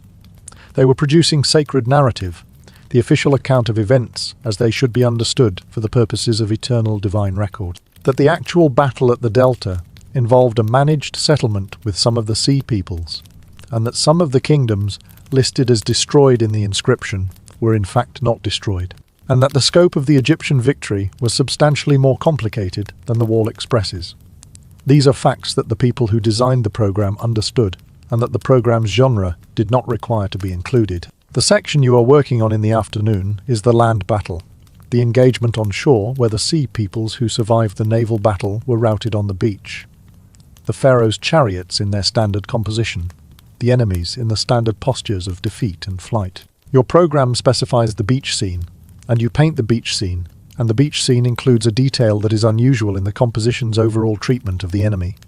A cluster of figures behind the battle line that includes women, children, and an ox cart. This detail is in the program because someone who was at the engagement or received the reports from someone who was included it. The women and children were there. They were part of what the Egyptian forces encountered, and the record includes them because the record was produced by people who had eyes and used them. The detail sits in the composition as a small piece of evidence against the composition's overall argument. Here is a conquered enemy. Here is the total defeat. And also here are the wives and children with their cart, which is the thing armies do not bring unless they are bringing everything they have because they are not going home. Your brush makes the ox cart with its wheel in the correct simplified form for a chariot-scale compositional element. 4 spokes, the body of the cart, the figure of a woman standing in it, rendered small enough to fit the narrative requirements, but correctly proportioned relative to the other figures in that register. This detail will be photographed and reproduced in academic publications 3,000 years from now by scholars who understand exactly what it means, which is that whatever the inscription says about enemies defeated and peoples destroyed, the people on the shore brought their families, which is not a thing an invading army does and is a thing that people with nowhere to return to do. You paint the wheel, you paint the woman, you paint the child at her feet. The program says to include it, and you include it, without opinion about what it means. because forming opinions about the content of the program is not part of your commission. The commission is the brushwork and the pigment and the correct execution of a composition that will outlast everyone involved in producing it, including the pharaoh whose glory it commemorates, which is what it is designed to do. You clean your brushes at the end of the day in the water the assistant brings, working the pigment out of the finest ones first, which is the habit of a person who understands that the finest brushes produce the finest work, and that the finest brushes are also the ones most easily ruined by dried pigment in the ferrule. Your section of the northern face is perhaps 3/4 complete. The sea battle in its full composition, the land battle up to the ox cart section, the roster of defeated peoples in their columns. The remaining section will take another 2 months and will contain the counting of the hands, the Egyptian practice of cutting off the right hands of defeated enemies and counting them, the number pressed into the eternal record as evidence of the scale of victory, a number the inscription will give, and that cannot be checked against any other source. The plaster of the completed sections is dry, and the pigment has set, and the hieroglyphs are permanent in the way of things pressed into limestone, and covered with plaster and painted with the correct binder, which is a very long kind of permanent. The sun is going off the northern face, and the shadows are long across the composition, the hieroglyphs casting small shadows in the late light. The text of the victory inscription throwing its own shadow across the stone. You put your brushes away in their case and your pigment pots in their order, and you stand for a moment in front of the day's completed section before you leave, which is the habit you have developed at Medinet, Habu of reviewing the work in the end, of daylight, the light that shows different things than the working light shows. The composition is correct, the pigments are correct, the hieroglyph columns are correctly spaced and correctly proportioned, and the determinatives are in their places, and the pharaoh in the naval battle scene above your current section is, as he always is in Egyptian royal compositions, the largest figure on the wall, in his chariot, with his enemies substantially smaller than him, their postures indicating defeat in the clear vocabulary of defeat that Egyptian compositional grammar has developed for exactly this purpose. In the lower register, small but correctly placed, the ox cart stands on the beach with the woman in it and the child at her feet. Rameses III will be remembered as the pharaoh who defeated the sea peoples at the delta, which is what the wall says, which is what the wall will say until the wall falls, which is not yet. Below the ox cart, in the evening light, the names of the defeated peoples hold their places in their columns. The Peliset, the Jekka, the Shekelish. The names of people who came south in ships with everything they owned and settled in the coastal cities, and became in time the neighbours and the enemies, and the trading partners, and the relatives of every civilization that came after. The inscription says they were destroyed. The inscription is very well made.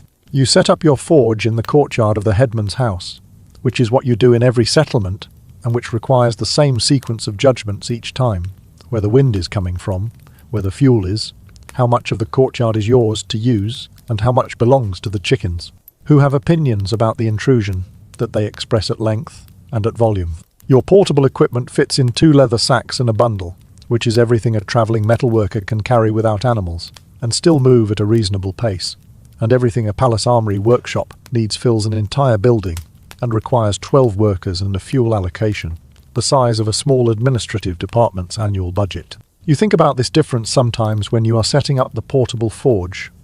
The way you think about it now, the gap between what your hands know how to do and what your current conditions allow your hands to do, which is the gap between what you were trained for and what you are. Your leather bellows is patched in 2 places with the specific patches of someone who knows that the next bellows is however many settlements away a bellows can be found, and the patches hold the air adequately. You find the correct orientation relative to the morning wind. You begin. Your fuel here is olive wood charcoal, which the headman's wife provided in quantity sufficient for a day's work, and it is adequate charcoal, better than the green wood charcoal you were given in the last settlement, which had the specific problem of green wood charcoal, which is that it produces the wrong heat at the wrong rate, and is to forge fuel what river water is to wine, which is to say it is the category of the thing, but not the thing. The olive wood charcoal will reach the temperature your work requires. It will reach it slowly, and it will require the bellows more than good charcoal requires the bellows, and your arms are used to this. Now, the way they are used to a number of things that your arms were not trained to be used to, the education of the road having covered topics that the palace apprenticeship did not include. You pack the charcoal into the firebox and light it from the headman's cooking fire, which is the resource travelling metalworkers leverage wherever they go. And you work the bellows in the rhythm that builds the fire from household, cooking temperature to forge temperature, which your arms produce automatically, because your arms have done this every morning for 7 years. 3 of them at Hattusa, and 4 of them here, on the road, in courtyards like this one. The palace armory at Hattusa no longer exists, which is a fact you know the way you know things that you witnessed without being present for. You were not there when Hattusa burned, because you were already gone. Sent south with 3 other craftsmen to service the equipment of a provincial garrison 3 weeks before the fire, which is the specific margin of luck that your life has been running on since then. The craftsmen who stayed are the craftsmen who were in Hattusa when Hattusa burned, and Hattusa burned comprehensively. The destruction layers in the archaeological record, found 3,000 years later by the people who dug up the site, show a fire intense and thorough enough to bake every tablet in the archive to permanent ceramic hardness, which is the detail that preserved the tablets, and which also tells you something about the temperature of the fire. The palaces and the workshops and the warehouses burned. The equipment in the workshops melted or warped or collapsed in the rubble. The 3 other craftsmen who were sent south with you are in 3 different places now, each making do with portable forges and patched bellows in settlements that can pay in food or cloth or silver for the work that a trained metalworker from the Hittite palace armory can produce. The knowledge did not burn. The knowledge was in the hands, and the hands walked south. The work the headman has commissioned is a knife. A good knife, for the headman's personal use, better than what the local smith can make, which is why the travelling metalworker with the Hittite training commands a price premium even in settlements where nobody has ever been to Hattusa and does not know where Hattusa is or was. Your iron is the bloom you purchased at the last market town, a sponge of smelted iron from local ore, the regional iron that has been available in this part of the Levant, from deposits that do not require a 3,000-mile supply chain from Afghanistan. This is the economic logic of iron that nobody planned. The tin supply chain broke. The bronze supply chain broke with it. And iron ore is everywhere. Every hill in this region has iron ore. The ore requires no caravans from the Far East, no relay merchants, no sealed buller from a guild in Ugarit. It requires a local bloomery, a bellows, and a man who knows what he is doing with the result. Your hands know what they are doing with the result. Your hands learned in a palace workshop that no longer exists, and they carry that education into the courtyard of a headman who has never met a Hittite and who wants a knife. The reason iron replaced bronze across the Mediterranean and Near East in the 2 centuries, following the Bronze Age collapse, was not, as the cleaner version of the story suggests, that iron was better. Iron replaced bronze because bronze required tin, and tin required the supply chains, and the supply chains required the palace states, and the palace states were gone. The copper was still there. Copper ore deposits are local and plentiful across the Mediterranean, but copper without tin is not bronze. And the tin from Afghanistan and Cornwall had been moving through relay systems that depended on the Hittite road network, the Ugarit Merchant Guild, the Cypriot intermediaries, and the palace administrative apparatus that maintained all of it. When those institutions collapsed within a generation, the tin stopped moving. The bronze industry could not continue at scale. The transition to iron was a substitution under duress, not an upgrade. The early Iron Age produced metalwork that was, object for object, inferior to the Bronze Age work it replaced, and the craftsmen of the early Iron Age knew this, because many of them had been trained in the Bronze Age workshops and remembered what good work looked like. You remembered now. You are making a knife in a courtyard, and the knife will be the best knife this headman has ever owned, and you know what it would have been if you were still at Hattusa. You heat the bloom and work it through the same sequence your arms know from the palace forge, but adapted. The 30-something heats compressed, where the fuel quality forces compression, the folds executed with the equipment you have instead of the equipment you had. The quench timed by the colour of the metal in the light of a Levantine afternoon, rather than the controlled light of an enclosed forge room. Your hands compensate for the differences because your hands have been compensating for 4 years, learning the adjustments that make portable forge conditions produce work that your Hattusa trained standards recognize as acceptable. The blade that emerges from this process is not the blade you would have produced at Hattusa. It is the blade this courtyard and this charcoal and this bloom can produce, which is a blade the headman will prize for the rest of his life without knowing the category of thing it was supposed to be. This is the specific melancholy of the itinerant specialist, the knowledge of the gap between what you are doing and what you were trained to do, and the absence of anyone in the immediate vicinity for whom this gap is legible. The grinding takes most of the afternoon, which is the part of the work that your posture has the most opinions about. Crouched over the stone, back bent, wrists maintaining the angle. The scrape of iron on sandstone producing the surface that will be the blade's working face, and that must be correct in both the geometric angle and the surface finish for the edge to perform the way you intend it to perform. The headman comes to watch, which headmen always do, standing at the edge of the courtyard with his arms crossed in the position of official observation. And you ignore him with the professional focus of a craftsman who cannot be distracted during grinding without ruining the angle. And he accepts this as the correct behavior of a craftsman at work, because headmen understand professional behavior even when they do not understand the work.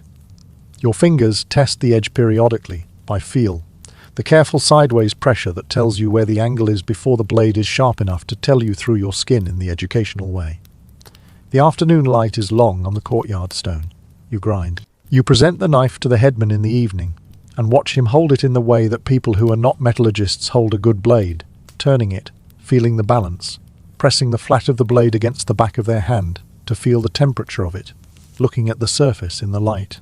He says what people in his position say, that it is a fine knife, that it is better than the knife of his neighbour, the headman 2 settlements south, that he will use it every day. He pays you in silver by weight and in a night's shelter and in the provisions your bag needs for the road, and the negotiation for these things is brief because the custom is established.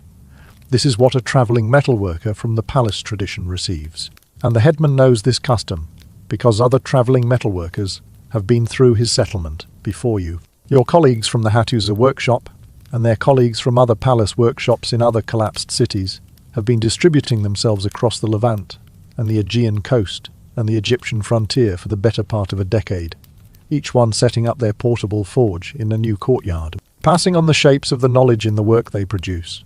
You pack your tools in the 2 leather sacks and the bundle in the morning, before the headman's household is fully awake, which is when you prefer to leave, the departure simpler without the ceremony of farewell, the road beginning before the day has formed opinions about itself. Your patched bellows goes in on top, where it can be reached without unpacking. Your grinding stone goes in last because it is the heaviest thing and belongs at the bottom. Your tool roll, with the hammer and the chisels and the files and the small instruments you use for the fine work, goes across your chest. In the carry arrangement, your body has adapted to over 4 years of road. You walk north toward the next settlement, which is a half-day's walk by the directions the headman gave you last night, and which may or may not have the iron bloom and the charcoal and the commission to justify staying. The knowledge in your hands is the knowledge that the Hittite palace armory trained into you over 3 years of apprenticeship. The sequence of heats, the colour of the metal at working temperature, the way the fold lines appear in the surface of a well-made piece, the timing of the quench. This knowledge is not in any tablet. The tablets that recorded the administrative life of the palace are in the fire that baked them permanent at Hattusa, which preserved them in the way that fire preserves clay, which is the accidental way, the way the palace did not plan for. The knowledge of the work is in your hands, and your hands are walking north, and there is a settlement half a day away that may need a knife. The harbour is wrong before you can say why it is wrong, which is the specific kind of wrongness that a body calibrated to a place over decades registers before the mind can articulate the data. You have been at this harbour every working day for 25 years. The smell of it, the sound of it, the particular configuration of ships at anchor, and ships being loaded, and the dockworkers' shouts in the morning that your ears have long since stopped filtering out. And the harbour this morning is the harbour you know except for the thing it is missing, which your body identified as wrong before your eyes finished looking. The big merchant ships are gone. The Cypriot trading vessels that should be at the northern berths are gone.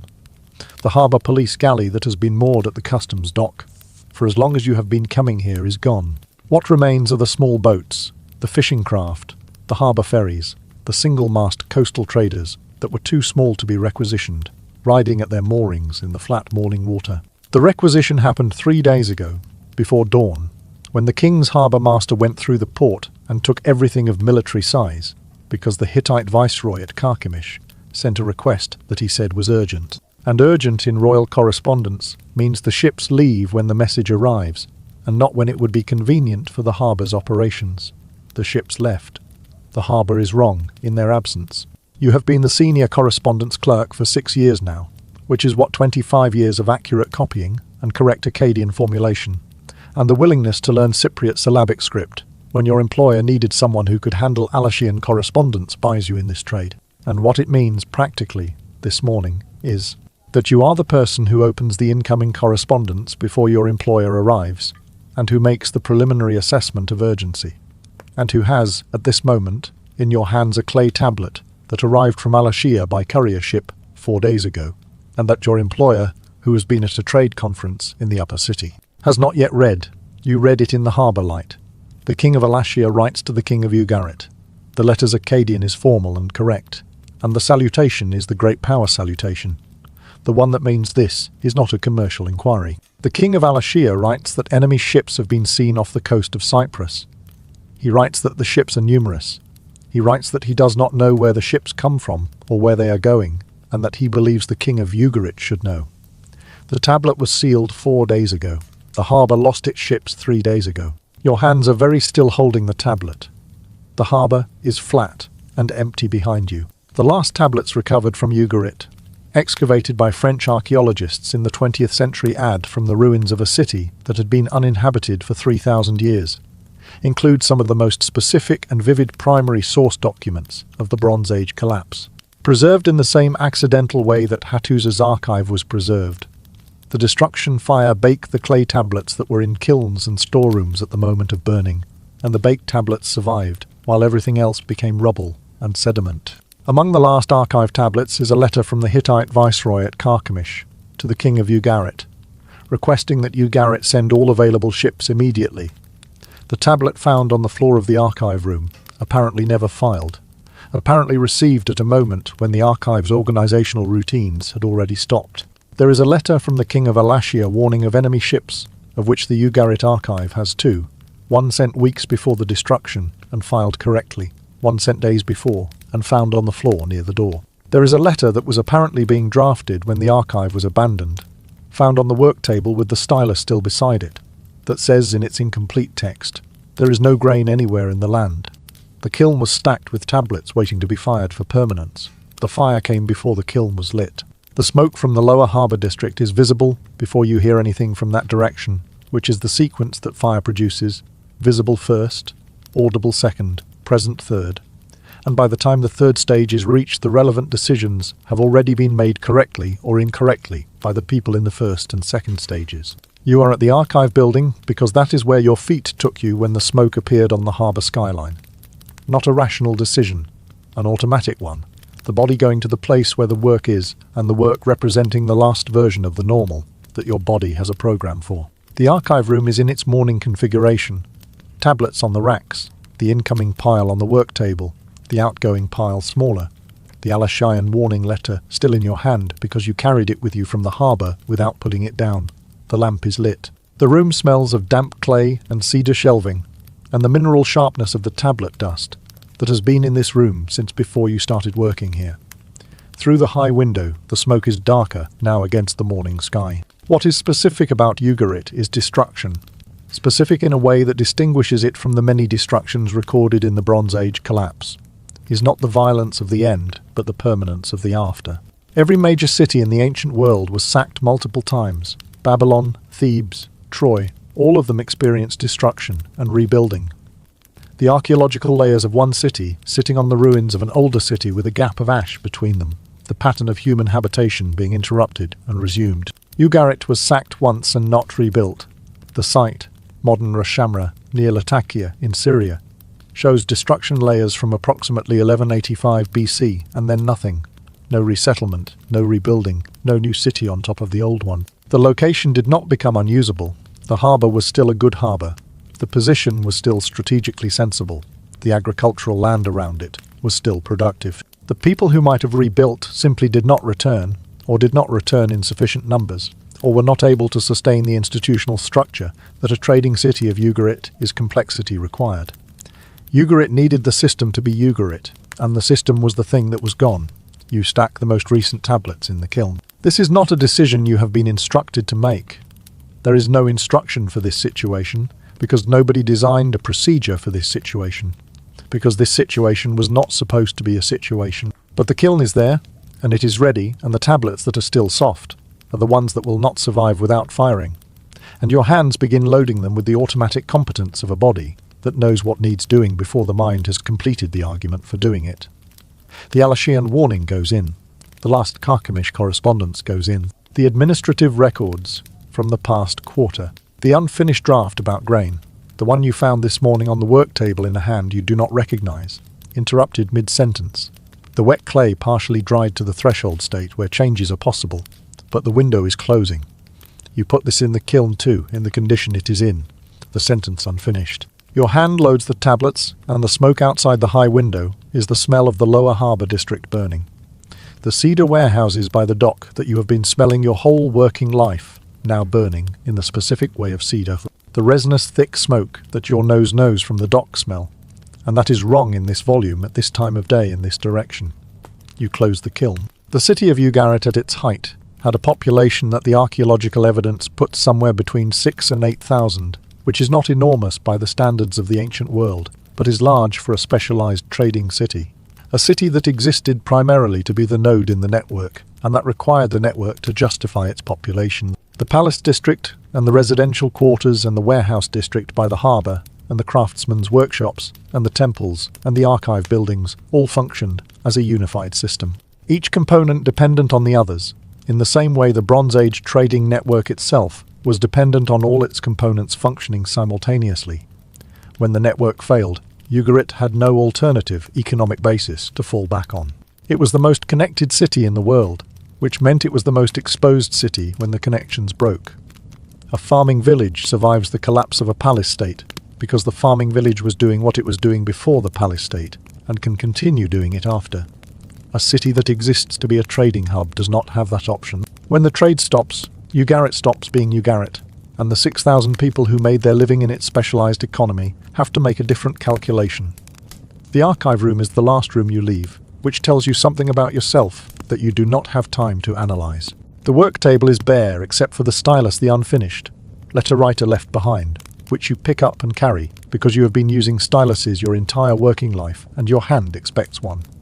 The tablet racks are in their order, the correctly filed materials in their sections, the system maintained to the last day with the professional habit that 25 years of working in it produces. The kiln is closed and the fire under it is lit, which means the tablets inside will either be fired correctly and survive, or be fired incorrectly and survive anyway, because the fire that is currently proceeding through the lower city and toward this building will reach temperatures well above those required for ceramic permanence and will finish the job one way or another. The tablets will be baked hard.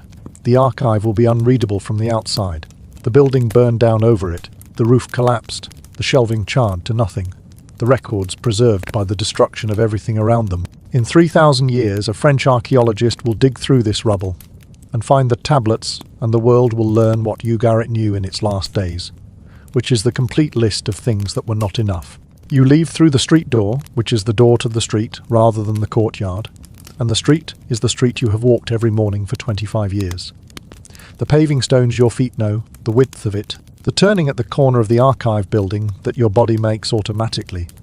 But the street is not the street you have walked every morning for 25 years, because the smoke is present at street level now, and the people in it are moving in the direction away from the harbour, which is the direction you are moving, and the sound from the harbour district is the sound of the thing your body has been processing since the smoke appeared on the skyline, and has been declining to name until now. The harbour where the world's ships came in is burning. The archive where 7 languages were filed and cross-referenced is in the kiln. The most cosmopolitan city in the ancient world, the place where the Akkadian correspondence of the entire Bronze Age system was written and sent and received and answered, is 33 years past the last good morning. Your predecessor counted at the dock, and the 33 years are up. And the tablets in the kiln will be baked hard in the fire, and nobody will come back to read them for 3,000 years. And the city will be a tell in a wheat field, and under the tell the archive will be complete, the records perfectly kept, right up to the stylus on the empty table. The bard has been talking for 2 hours by the time your eyes are heavy, which is the correct duration for this kind of evening in this kind of village. The fire in the center of the gathering space burning down from its high point at the beginning of the story to the level it is at now. Coals mostly, the orange pulse of it steady and low. The faces of the people around you, visible and not visible in the light's variations. Your back is against the stone wall of the headman's building, which is the largest building in the village, which is not large, which is a stone rectangle with a thatched roof and a central hearth, which is to say it is the building that was replaced in this location by a much larger building several centuries before you were born, and that the people in that building would not have recognized as a building at all. You do not know about the building that used to be here because there is no record of it, because there is no record of anything in this village or any village you have been to, because the people in this village do not write. Nobody you have ever met writes. The word for writing is a word your language has borrowed from the stories the bard tells. A word that means something that happens in the stories, which is one of the many things that happens in the stories that does not happen here. The story the bard is telling tonight is the one about the war, the Great War, the 10-year war, the War of the Thousand Ships, which is the story this bard knows better than any other, and which your village has heard in versions more times than the oldest person in the village can count. You know the story, the way you know the weather and the names of the stars, not as something you learned at a particular time, but as something that is part of the structure of the world you were born into. The King of Kings assembled the ships, and the ships crossed the sea, and the heroes fought for 10 years on the beach, before the city, and the greatest of them argued with each other in the way of heroes, which is to say, destructively and at length. And the city burned, and the gods were involved in ways that the bard's hand gestures indicate were decisive. You watch the bard's face in the firelight while he tells it, the professional concentration, the rhythm of the telling, the way his voice changes register for each character. He has been doing this his whole life. His teacher did it his whole life. Back and back through the generations, the same story. The Greek mainland in 1100 BC contained, by the estimates of modern population archaeology, extrapolated from settlement surveys and skeletal remains, and pollen density somewhere between 150,000 and 300,000 people. In 1300 BC, 2 centuries earlier, in the Mycenaean Palace period, the same territory had supported a population estimated at 1.5 to 2 million. The palace system at Mycenae, Tiryns, Pylos, Thebes, and the other Mycenaean centres had maintained a writing system, Linear B, adapted from the Minoan Linear A, for palace administration, tracking grain rations, recording bronze allocations, documenting land holdings, counting wool. The Linear B tablets from Pylos, fired when the palace burned around 1180 BC, show an administrative system managing thousands of workers, dozens of crafts, complex redistributive logistics. Linear B disappeared with the palaces that required it. Nobody in your village can read Linear B because nobody's grandparents could read Linear B because the people who could read Linear B were palace administrators, and the palaces stopped existing before any living person was born. The information system collapsed with the institutions that created it and maintained it. What remained was the oral tradition, the stories memorized and passed down, the Bronze Age preserved in the form that survives without institutions, in a person's memory, in a bard's voice, around a fire. The city in the story is a city of bronze gates and bronze, armoured heroes and ships, so numerous the bard gives up counting them and makes a list instead, which takes approximately as long as counting would and has the same dizzying effect. You listen to the bronze and the ships with the attention you pay to the geography of a place you have never been. The details are specific in the way that specific details are when someone who was there, or someone who heard from someone who was there, told the person who eventually became this bard's teacher. The war in the story happened, or something happened, or several things happened. The archaeological layers at the site on the Turkish coast, that the story locates the city. The site known to later Greeks as Troy, show destruction layers at the right time period, the right kind of burning, the right kind of abrupt ending. The artifacts in the destruction layer dated to approximately 1190 to 1180 BC, which is inside the window when the Mycenaean palace system was collapsing and populations were moving, and the eastern Mediterranean was experiencing the chaos that eventually produced the silence you are living in now. The War of the Thousand Ships may have been one campaign, or several compressed into one, or a trade conflict at a strategic strait turned into saga. The bard does not know this. You do not know this. The story knows what it knows. The iron in your village is the iron that the itinerant smiths bring through on their seasonal circuits. The blades and tools that represent the technology of your era, in the way that Bronze Age, bronze represented the technology of the people in the bard's story. Your headman's knife is iron, a serviceable knife, adequate for the uses a headman's knife is put to. kept sharp with the grinding stone by the door. You have handled it. Its edge is acceptable. If you held it next to a Bronze Age bronze blade, a blade from the palace workshops of Mycenae, which you have never seen, and that do not exist anymore, your hands would detect the difference, which is the difference between a material that an industrial civilization spent 500 years perfecting and a material that are dispersed. Post-collapse craft tradition has been adapting to for a century. The people in the bard's story had bronze. You have iron. The bard's story presents the bronze as better, because the bard's story is correct. The technology of memory that the bard is using, the strict metrical structure of the verse, the formulaic phrases that recur throughout the telling, the epithets that attach to characters and places as fixed combinations, is not poetry as decoration. It is information storage. The metrical rules constrain what can be said in each position of the line, which means the content that survives the oral transmission is the content that fits the rules, which means the rules function as a checksum, a way of detecting and correcting errors as the story passes from generation to generation. Wine Dark Sea. Rosy-fingered dawn, the grey-eyed goddess. These phrases survive because they fit the metrical positions they occupy, and because they fit, they are stable. And because they are stable, they carry the Bronze Age seafarer's vocabulary into a world that has forgotten the sea trade. The oral tradition is not a lesser substitute for writing. It is a different technology for achieving the same goal, optimized for conditions where writing does not exist. It runs on people rather than clay. It is distributed rather than centralized, and it survived the Bronze Age collapse because it had no palace to burn down. The fire is mostly coals now, and the bard is winding toward the end, which you can feel in the rhythm of the telling. The pace accelerating in the way of a story that is bringing its elements together, the voice going lower rather than louder as the conclusion approaches, the gestures smaller. Around you the village is in its late evening configuration, the children asleep against the adults they belong to, the older men still upright, but with their eyes doing the work of listening rather than watching, the three women near the door who have been talking quietly through the whole story without missing any of it. Your iron knife is in its sheath at your belt, where it always is, where your hand finds it without looking. The headman's building smells of the fire and the wool of the people in it, and the outdoor smell that comes in under the door, which is the smell of the village in the dark. The animals in their pen, the grain in the storage pit, the clean stone, and grass smell of the hillside, the bard finishes. There is a silence of the kind that follows a thing that was good, the kind of silence that is its own response. You leave when the others leave, which is the village protocol. The collective departure that leaves the headman's building to the headman's family, the guests filing out into the night. The stars are the stars they always are, fixed, dense, the Milky Way a smear across the sky, that the bard mentioned in the story in the context of the gods watching the battle from above, the stars as witness. Your village is 12 buildings and a storage pit and the animal pen and the well, which is a thing your great-grandparents built, and that is the reason the village is in this location rather than somewhere else. The nearest other village is a half-day's walk.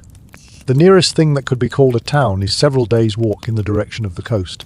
In the Mycenaean period, which ended before your grandparents were born, and which the bard's story is the only record of in any form your village has access to, there was a palace 2 days' walk from here, which administered this valley and the valleys around it and kept records in the writing that nobody can read anymore.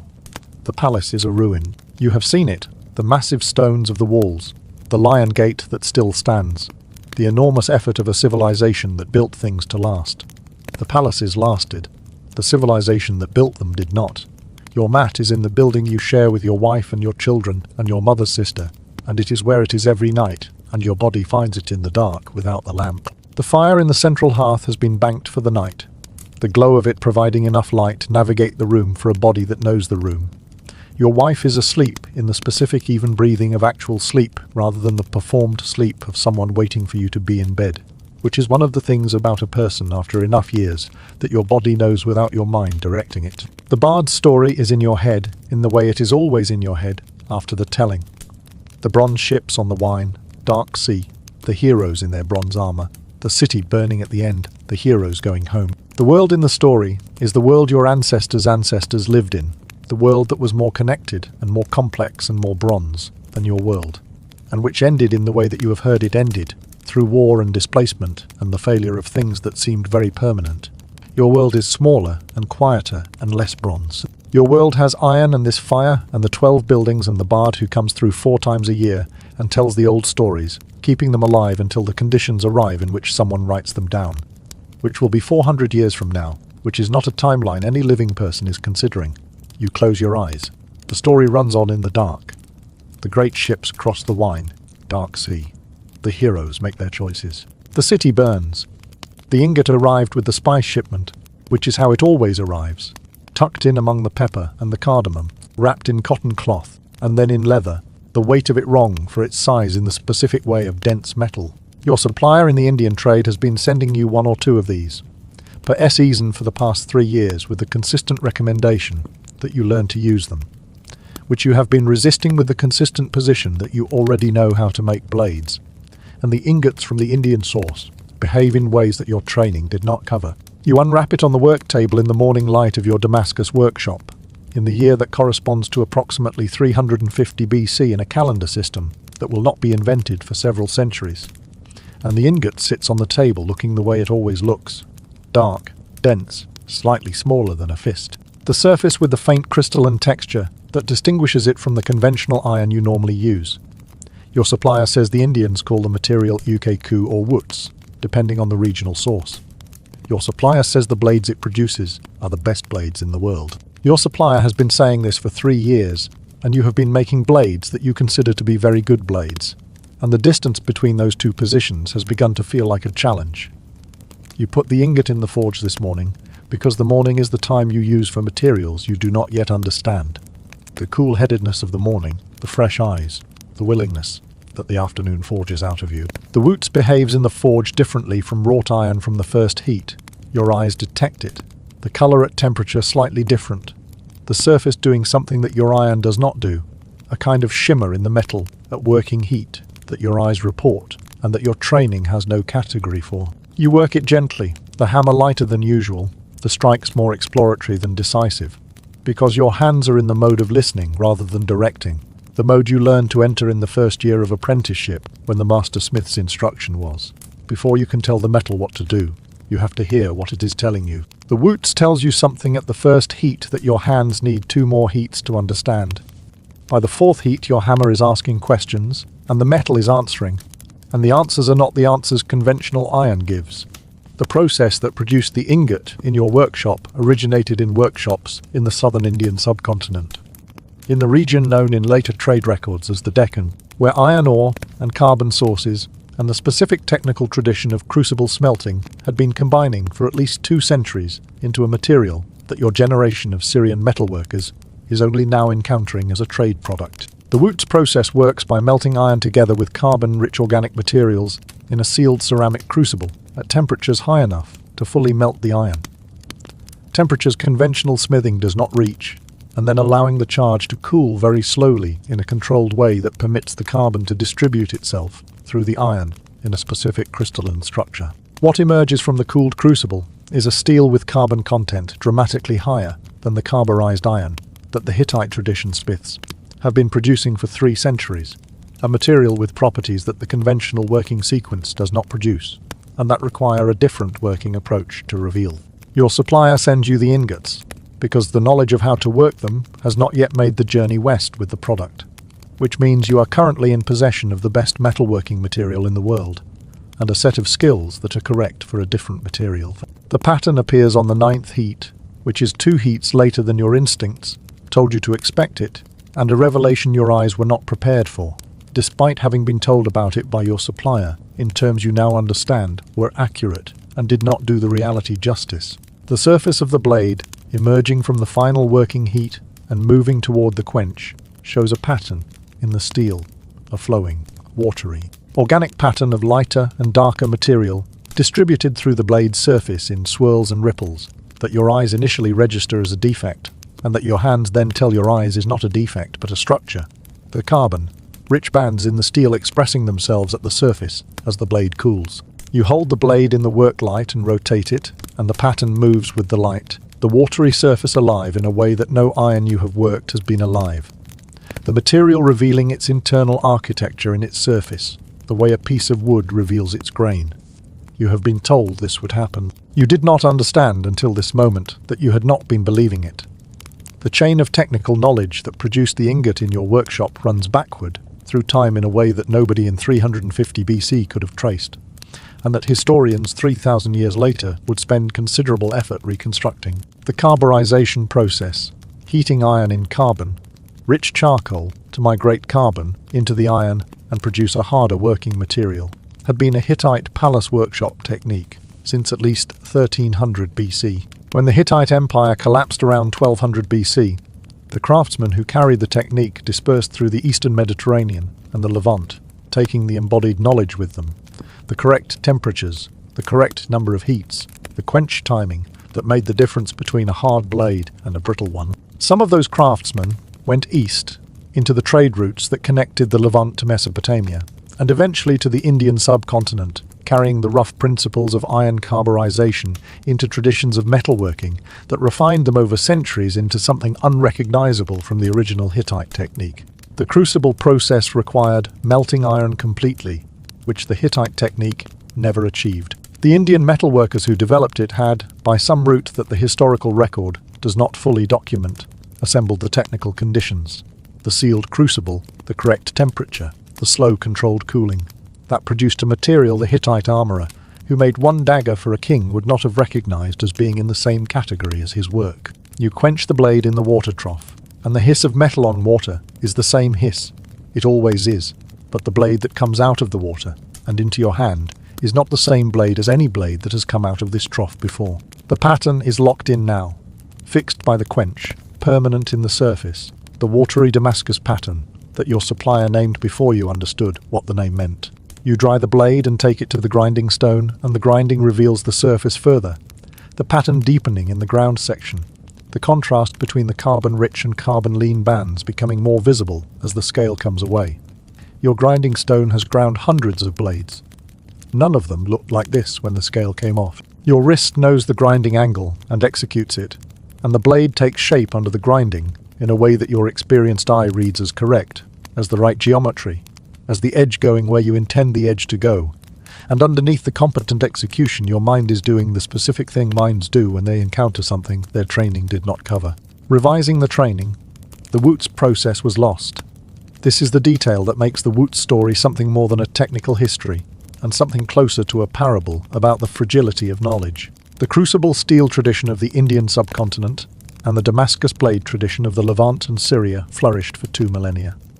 From roughly the 4th century BC to approximately the 18th century AD, and then the process stopped being transmitted, and the knowledge of how to reproduce it stopped existing. The last craftsman who knew the specific combination of ore source and crucible design and cooling protocol and working sequence that produced true Damascus steel died without transmitting what they knew, or transmitted it incompletely, or transmitted it to apprentices who did not survive to transmit it further.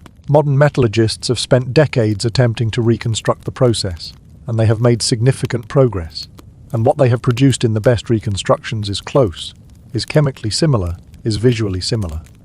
But the craftsmen who study it say it is not identical, and they do not know exactly what the difference is, which is the situation you find yourself in when the knowledge that was in someone's hands is no longer in anyone's hands. You present the blade to the merchant who commissioned it 3 weeks ago, on a day when the light in your workshop is good, which is when you always present blades. The good light shows the surface correctly, shows the pattern in full expression, shows the edge geometry that your grindstone produced in its best angle. The merchant is a professional buyer who has handled very many blades in his career, and who takes this one and holds it and rotates it, and looks at the surface in the good light for longer than he looks at conventional blades, which is the response your hands already predicted, which is why you are not nervous presenting it. He asks what it is. You tell him it is Wootz steel from India, worked in a method you are still developing. He asks the price. You tell him the price, which is the price your supplier's recommendation, plus your 3 years of learning the material, plus the 9 heats this morning, plus the grinding, plus the fact that there is one of these in the city right now, and you made it. He pays without negotiating, which is what people do when they understand what they are holding. You go back into the workshop after the merchant has gone, and the ingot, one of the 2 your supplier sent this season, is still on the work table where you left it this morning. Your hand rests on it without picking it up. The surface is the same surface it was this morning. The crystalline texture of the Wootz, the density of it communicating through your palm. The process you use today is a first approximation. The blade you produced is the best blade you have made, and it is the beginning of your understanding of this material, not the end of it. Your hands learn today what 9 heats of careful listening could teach them, and your hands understand that there is more to learn.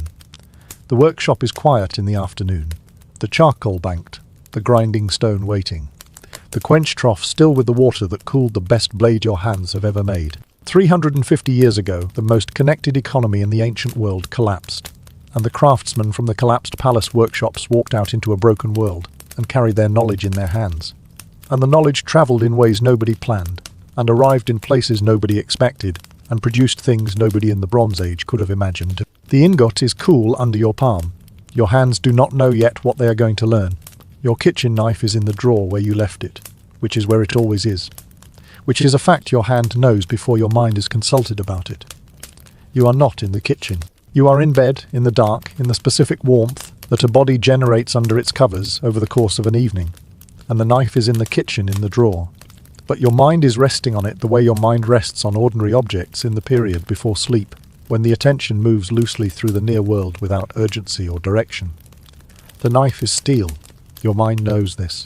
Your mind does not usually pursue this fact beyond itself, because your mind, in the ordinary run of its daily operation, treats the knife as a tool with a function and stores it in the category of things that have functions, and the function is sufficient as a description. But tonight your mind is doing the other thing, the thing it does when it is tired enough to move sideways through a fact instead of straight through it. The knife is steel. The steel was made. Someone made it. The making has a history.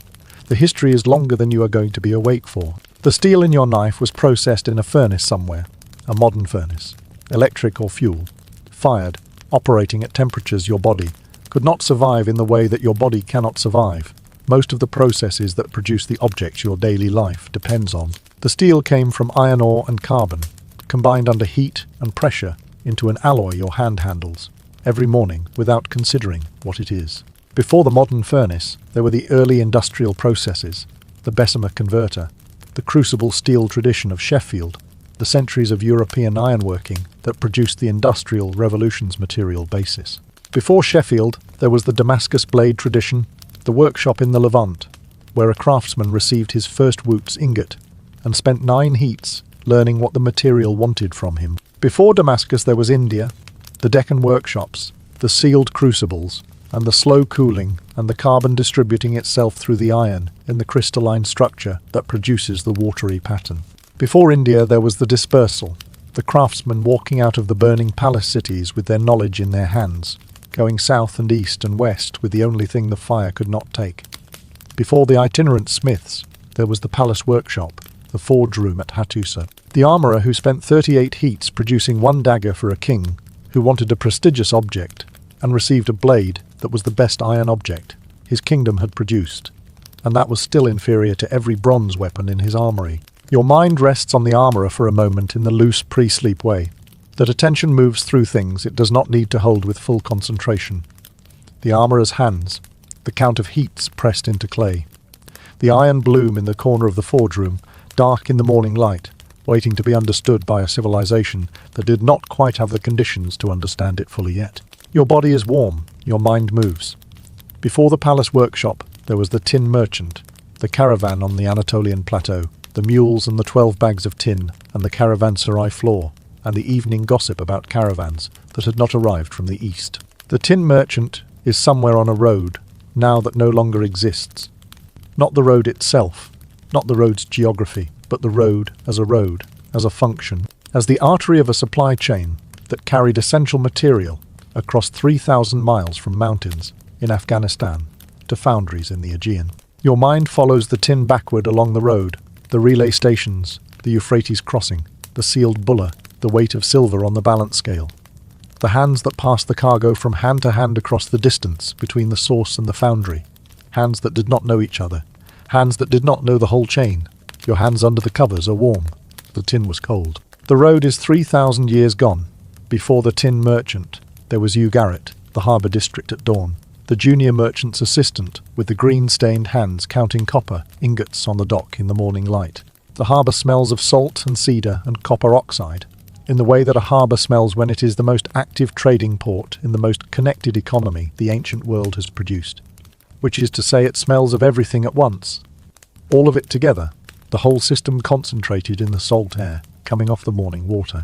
The ships at anchor, the Cypriot merchantman with the ox, hide ingots on its deck, the Mycenaean wine ship, the Egyptian diplomatic vessel, the two unidentified hulls riding low with their cargo. The system running at full capacity in the last good years, the mechanism turning in the daylight with the smoothness of a thing that has been doing this for so long, that the smoothness is the thing everyone mistakes for permanence.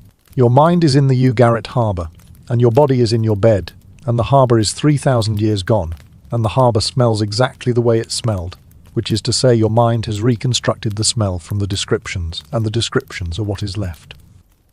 The 33 years passed. They passed in the way that 33 years pass for the people inside them, which is to say one day at a time, each day ordinary, until it wasn't.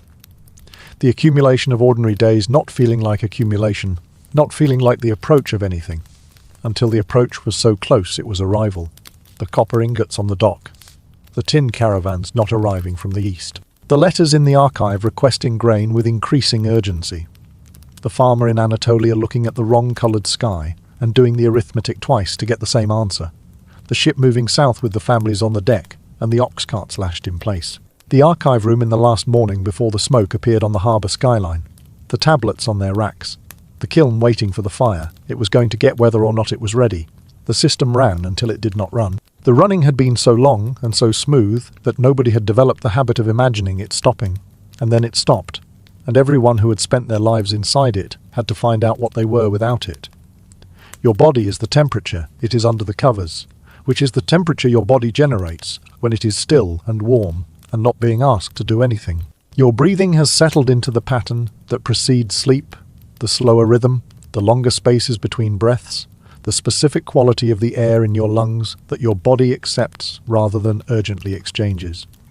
The knife in the kitchen is in the drawer. The steel in the knife is the end product of a chain of technical knowledge, 3,000 years long, from the Hittite forge room to the Indian crucible to the Damascus workshop, to the Sheffield converter, to the factory where your knife was made and boxed and shipped to wherever you bought it. Each link in the chain representing a generation or a century of accumulated craft knowledge passed from hands to hands, without any single pair of hands knowing the full length of the chain they were part of. The chain did not break. The Bronze Age collapse broke the political systems and the trading networks and the writing systems and the palace economies, and the knowledge of how to work metal continued in the hands of the itinerant smiths and their students through the dark ages and out the other side. There is something in this that your mind is reaching toward in the pre-sleep looseness, a thought that forms and dissolves before it completes itself, which is the thing thoughts do at this stage of the evening. The thought is about the way that knowledge travels differently from the systems that produce it, the way the palace can burn and the craft survive, the way the supply chain can break and the technique disperse, the way the Mycenaean palace scribes who wrote Linear B are gone, and the stories they might have written down survived in the bard's voice for 400 years until someone thought to write them again. The knowledge of iron moved east and came back west as something better. The memory of the Bronze Age moved through the Dark Age in a person's chest and came out as the Iliad. The collapse was total, and the knowledge was not stopped by it, was only dispersed by it, was carried forward in the forms that survive without institutions, in hands and voices, and the slow accumulation of attempts. Your mind is releasing the thread now, which is the specific sensation of the transition between thinking and sleep. The thought still present, but no longer held. The chain of the Bronze Age still there, but no longer being actively followed. The harbour and the ships and the archive and the forge and the merchant on the road and the farmer in the field and the families on the deck, all present in the way that the city of the imagination is present, just before it becomes the city of the dream, present without requiring anything from you. There in the dark of your closed eyes, the way the dark is there, fully and without effort and without end. The knife is in the drawer. The steel was made from iron and carbon, and a process that a craftsman in a Damascus workshop learned from an ingot that arrived from India in a spice shipment, and that an itinerant Hittite smith contributed to through the knowledge in his hands, and that a palace armory at Hattusa encoded in 38 heats before the palace burned and left the knowledge in the road. The tin came from Afghanistan. The copper came from Cyprus. The harbour smelled of salt and cedar. The archive was complete, the records perfectly kept, the last tablet in the kiln. The system that connected everything. The system that connected everything broke, and the connection did not break with it. Your breath is slow.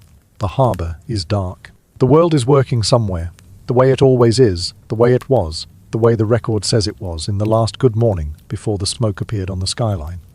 The ships at anchor in the dawn, the system running, the world holding together for one more day. Your eyes do not open. The dark is the same, on both sides. Sleep is the only place all of it is still there.